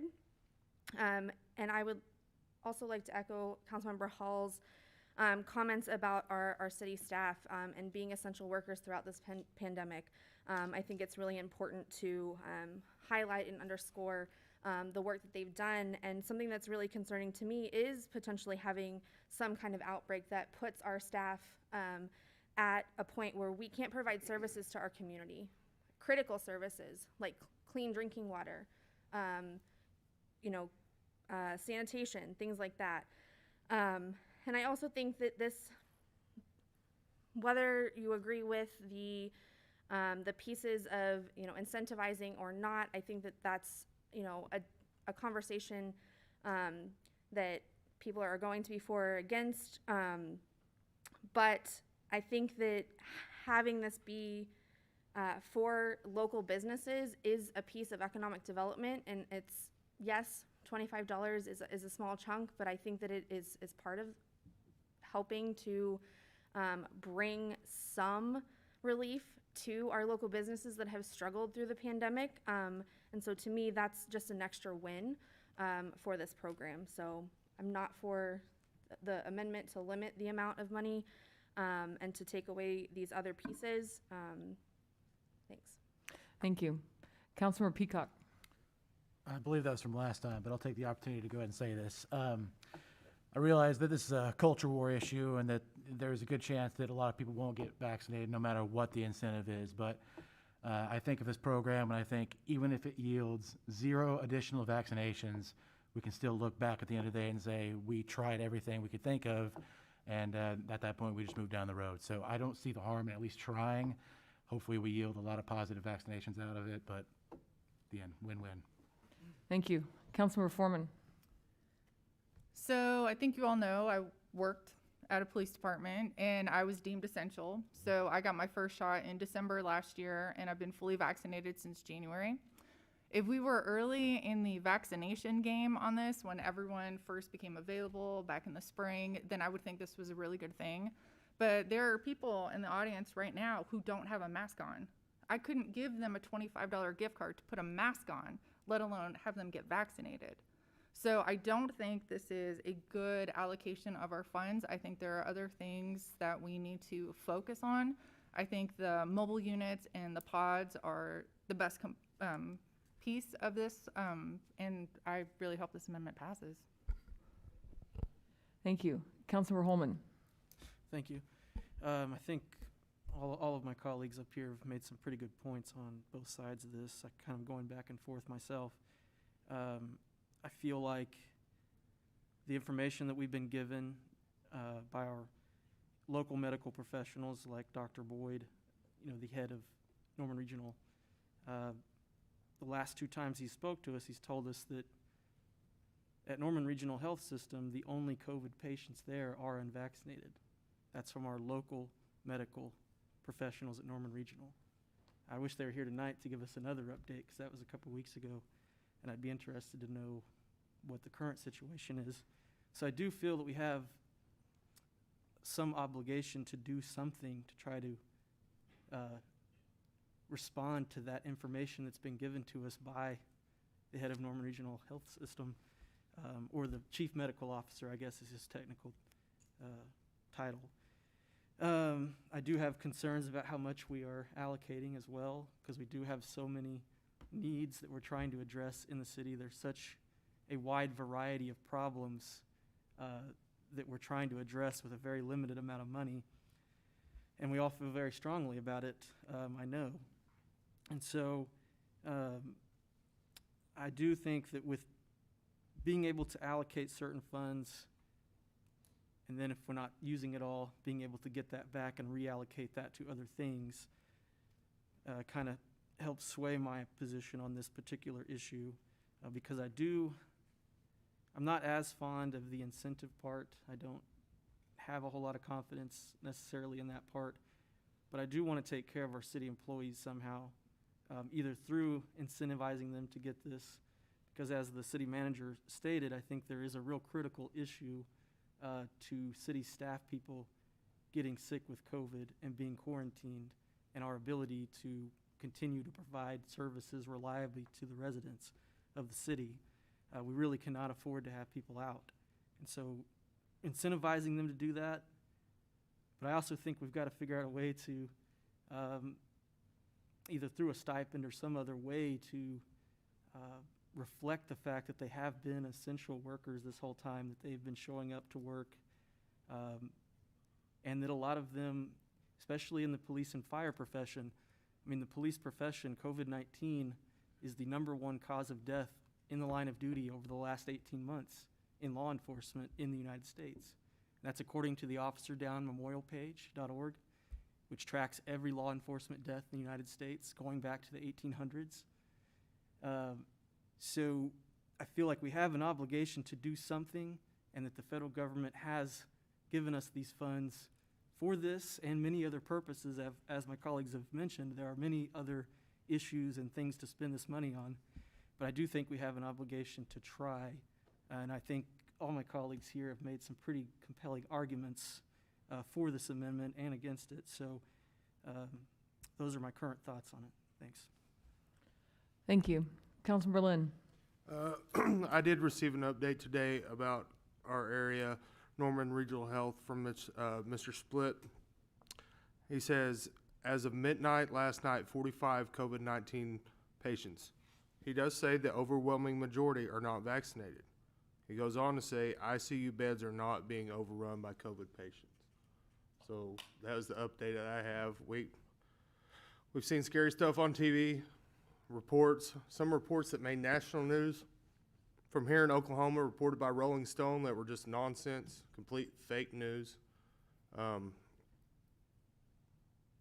just think this has been available. There are some programs that can get you in your house if you need a vaccine. There's programs available for that. It is available. We had a long list of where you could walk in and get them. You can go to 12 different places all around town, convenient locations, and get this tomorrow. You've had months and months to give it. There's no real reason to spend a dime of taxpayer money on this at this point. Thank you. I think I'll end with pointing out that we have a hardworking staff that works harder than you realize, even on this council, because when we were what felt like 24 hours every day for weeks, we lived and breathed it. And as Councilmember Hall pointed out, they were essential workers. How many times did your water not turn on? How many times did your trash not get picked up? I mean, the city kept running. It was amazing. So I think they're worthy of way more than $250. And if we can find a way to reward them for that exceptional effort during an unprecedented crisis, why wouldn't we do it? Why wouldn't we? And then when it comes to the incentives, yeah, it's a gift card. It's $25. Maybe that's the push people need. And it's going to go right back into our economy. I assure you, those businesses are not going to complain about a dime that comes to them. And think about it. I always spend more than my gift card, right? Holidays are coming up. Maybe someone will finally get a shot because they need a gift for someone. Who knows? And then finally, it's touched on by Councilor Peacock and many others. Why wouldn't we try? I mean, are you all ready to give up? Is that where we're at? As this is continuing to mutate, are we going to look back and say, well, we didn't think it would work, so we didn't even try? Wow. I hope you've still got some more fight left in you, friends, because it's a long battle ahead of us, unfortunately. And if we get 100 people vaccinated, well, maybe we save 5 lives out of that. I think that's fantastic. I think it's worth anything we can put into it. We have worked so hard over the past 18 months, and I am more than happy to continue trying anything we can to get over the hump and put COVID-19 behind us. And I sincerely hope you will join me in that. And as we've touched on, if it doesn't work, if we don't get 4,000 people, if we don't use it all, it goes right back into the kitty. And as someone said, we can fight over what we'll do with it. But I am 100% committed to doing what we can to get people vaccinated. Masks are more like it helps, obviously, but it's not going to keep it from mutating. The vaccinations are going to keep it from mutating, period. But I appreciate everyone's discussion tonight. I appreciate everyone who came tonight to speak on it. But with that, the motion on the floor is to amend the resolution to only $100,000 to go solely to vaccine pods with no incentives and home delivery. Okay. Council members, you may cast your votes.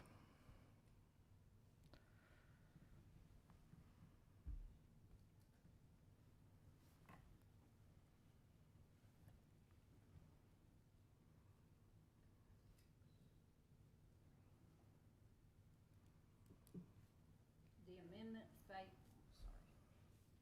I got you. The amendment fails by a vote of 3 yes, 6 no. Voting against, Councilmember Peacock, Councilmember Holman, Councilmember Hall, Councilmember Schuler, and Mayor Clark. Thank you. Now back to the original amendment. Are there any final comments from council? Is there a question? Got to go back to the original. Yeah, we're back to the original motion now. Are there any final comments from council regarding that item? Councilmember Lynn? It was 6-3. Again, 6 against, 3 for. Foreman, Lynn, and Studley.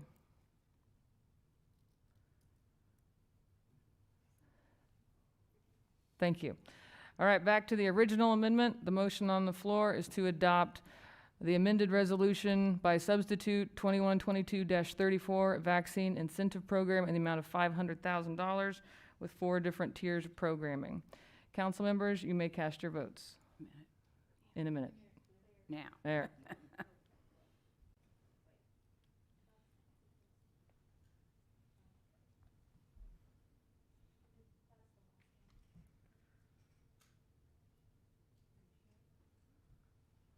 It's open on your end. Can you not see it? Lee Kelly Schuler.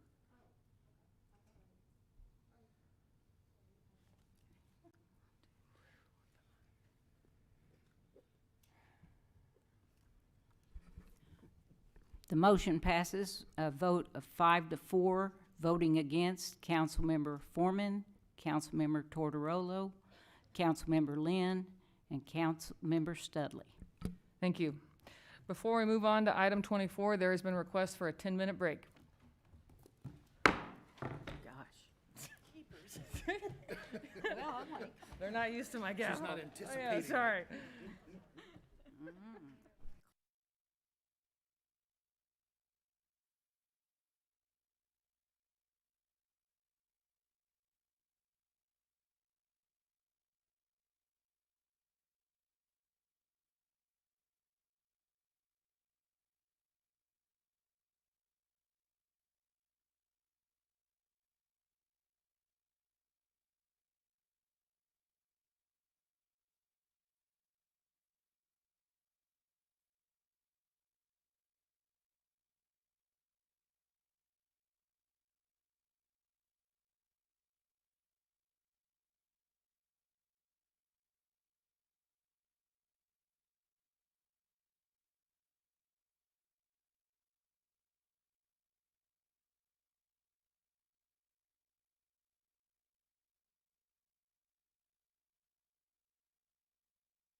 All right, thank you for sticking around for the longest 10 minutes in history.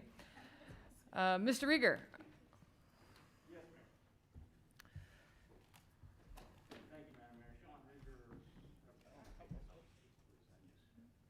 Speak. Sean Rieger representing the applicant in this case. At the request of the applicant and working with the neighbors and the POA, we would request a 4-week postponement until October 12th so that we can sit down in good faith and determine if there's common ground on the issues involved in this matter. I, as an attorney, have done that many times successfully. I believe the other attorney in the room has done that as well. Sometimes it works, sometimes it doesn't. We don't have any idea if it will. But if you sit at a table and talk about things, typically we can at least learn more. We can at least understand each other a little better. That's our proposal. In the past 4 weeks, regretfully, whatever reasons, that didn't happen. In the next 4 weeks, we're willing to postpone if that happens. Weekly meetings, and we will work that out, figure out the details of that, but to see if we can come to common ground. No guarantees it will happen, but we're going to try. That's the proposal. Okay, so both parties, are we good with postponing? Well, I mean, it's your item. Are you good with postponing till the date certain of October 12th? Yes, Mayor. Okay, thank you. This item is postponed until October 12th. I think we need to go ahead and make a motion and vote on it. I thought he was pulling it through October 12th, though. No, because it's still before the body. Gotcha. All right, I would entertain a motion to postpone this item to October 12th. Thank you. Are there any comments from council? Questions regarding postponement? Councilmember Holman? Yes, just want to extend appreciation to the Potts family and the Eagle Cliff South Homeowners Association and Mr. Rieger and his client for being willing to take some more time and discuss these issues. They're very serious, and I think hopefully we can maybe come to some common ground over the next few weeks, or at least have a better understanding of each other. So thank you very much.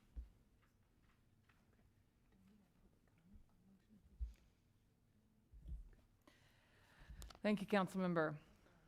Seeing no other questions from council regarding this item, this is an opportunity for members of the public to make comments regarding the motion to postpone, and we're going to do that for each of the 4 items. So item 24. Are there any comments from the public regarding this motion to postpone? Seeing none. Any final comments from council regarding this motion to postpone? Seeing none. The motion on the floor is to postpone item 24 until a date certain of October 12th. Council members, you may cast your votes.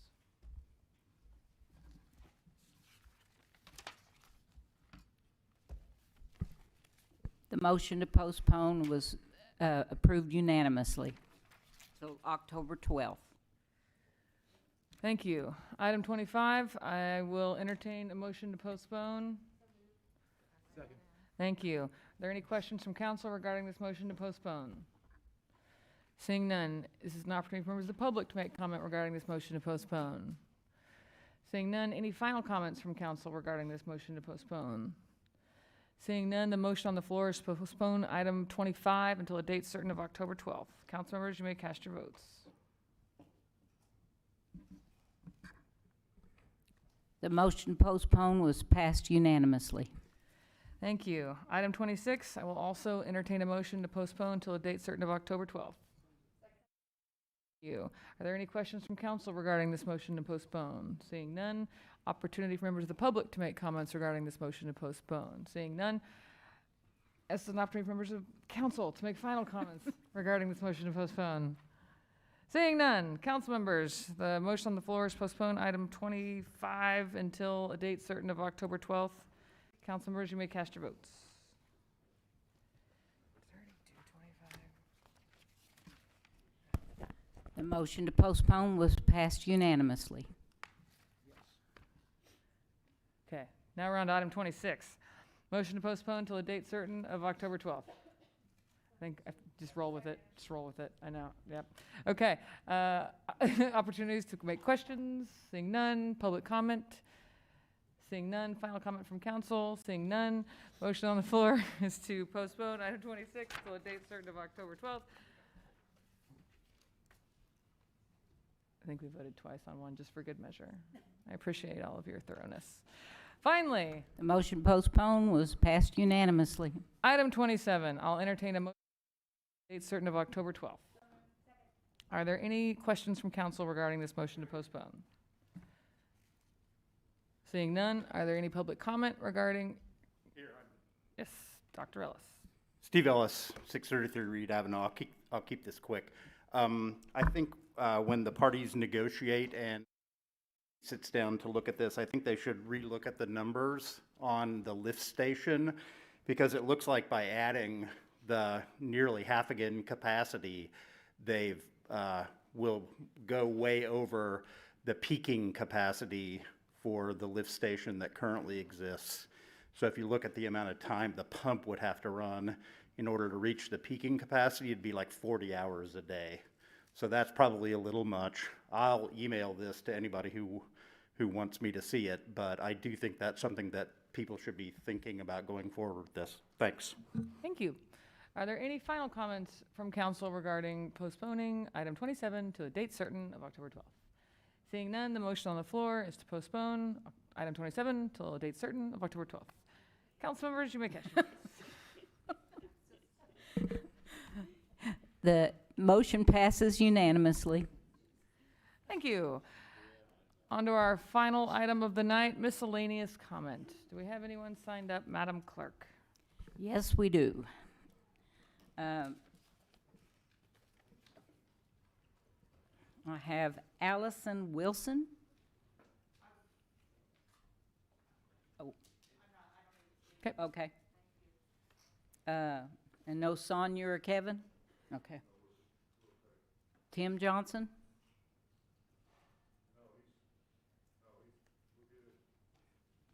David Burgett? Okay. Wait, is this for miscellaneous? Yes. Tim Johnson? No. Okay. Dan Munson?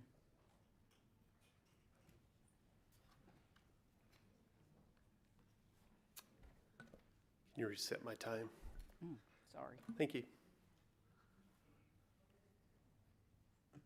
So I'm Dan Munson with Ward 6. There's a couple things I wanted to talk about in miscellaneous. The first is the senior center fee that we're collecting. I think each year we collect about $5,600, and it's like 50 cents every time you go. And so I think we should just eliminate that fee until the new senior center opens up.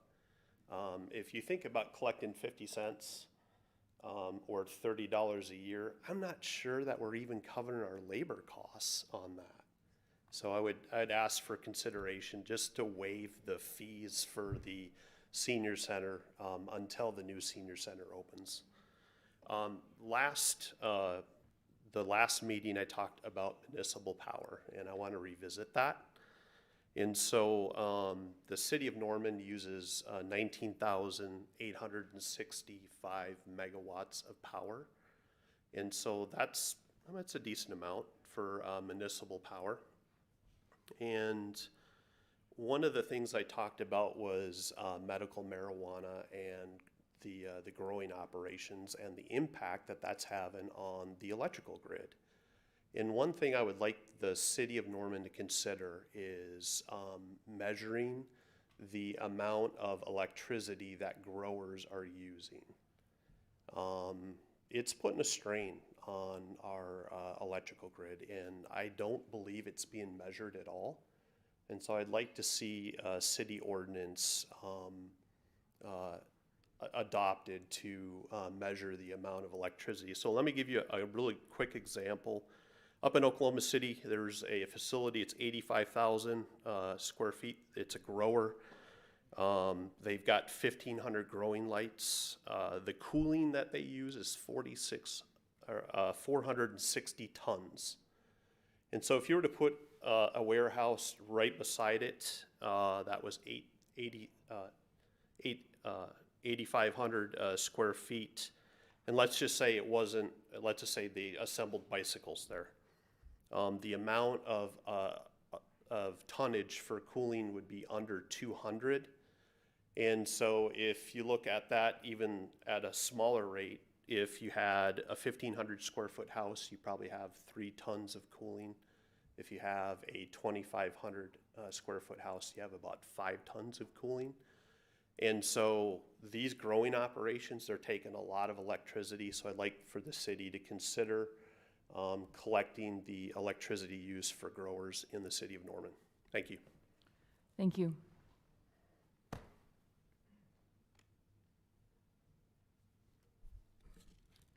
I bet that Rosendall's already left too. Okay. Then we got Cody Giles.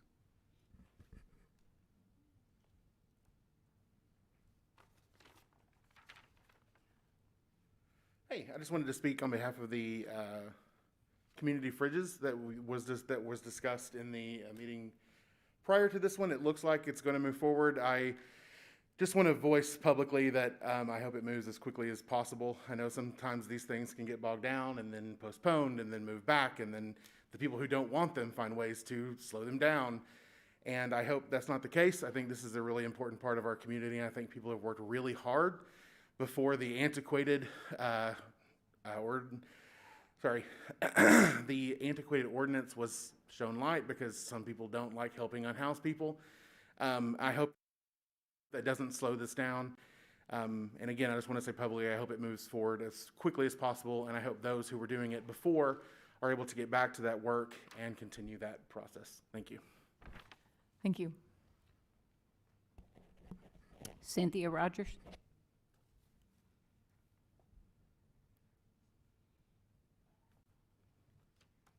Yeah, we're almost done. Good evening again. Couple items. One, the grant for the potable reuse research, I think is wonderful for us to explore that. However, I would like to remind you all, or at least encourage you all, to actually look at our water situation.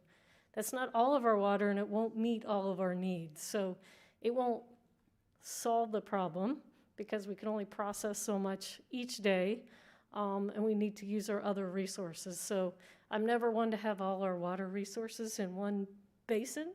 So as we think about development plans and adding, big new developments with more water users, I think we need to really consider what our capacity is and our needs, particularly peak loads. And then when we have these little wrinkles, like we can't get the oxygen we need for our processing plant, having multiple options is a good idea. So that's something I hope we'll continue to discuss. The other item is going to seem like a curveball, but vaping. It has come to my attention that vaping establishments in this community don't know the law and are willing to sell products to underage kids. I won't tell you where I got this information, but I can tell you it's good information. And I had a conversation with Chief Foster, and I really appreciate it. And he said he was going to reach out and inform people of the law and what it is. And hopefully that will help, keep our young kids from getting addicted to vaping before their brain is formed and while their lungs are still growing. So thank you, Chief Foster. Thank you. Steve Ellis. He waved it down. Oh. Okay, that Yeah, looks like, Daryl. okay, City Manager Pyle. I'm not going to time you. Thank you, Madam Mayor. Just, I'm sure it won't take 3 minutes, but a shout out to some Oklahoma celebrities in our presence this evening at the Oklahoma Municipal League Conference last week. OML recognized our finance director, Mr. Anthony Francisco, as the municipal clerk, treasurer, or finance official member of the year. So that's a statewide honor, and definitely well-deserved and earned by Mr. Anthony Francisco. And also among us, the mayor of the year for cities over 5,000 in population for the year 2020, Mayor Bria Clark. So congratulations to our local celebrities and that recognition on a statewide scale. Thank you, Mr. Pyle. What a fun way to end the meeting. All right, this meeting is adjourned. I like it. Hey, thank you very much. Yeah.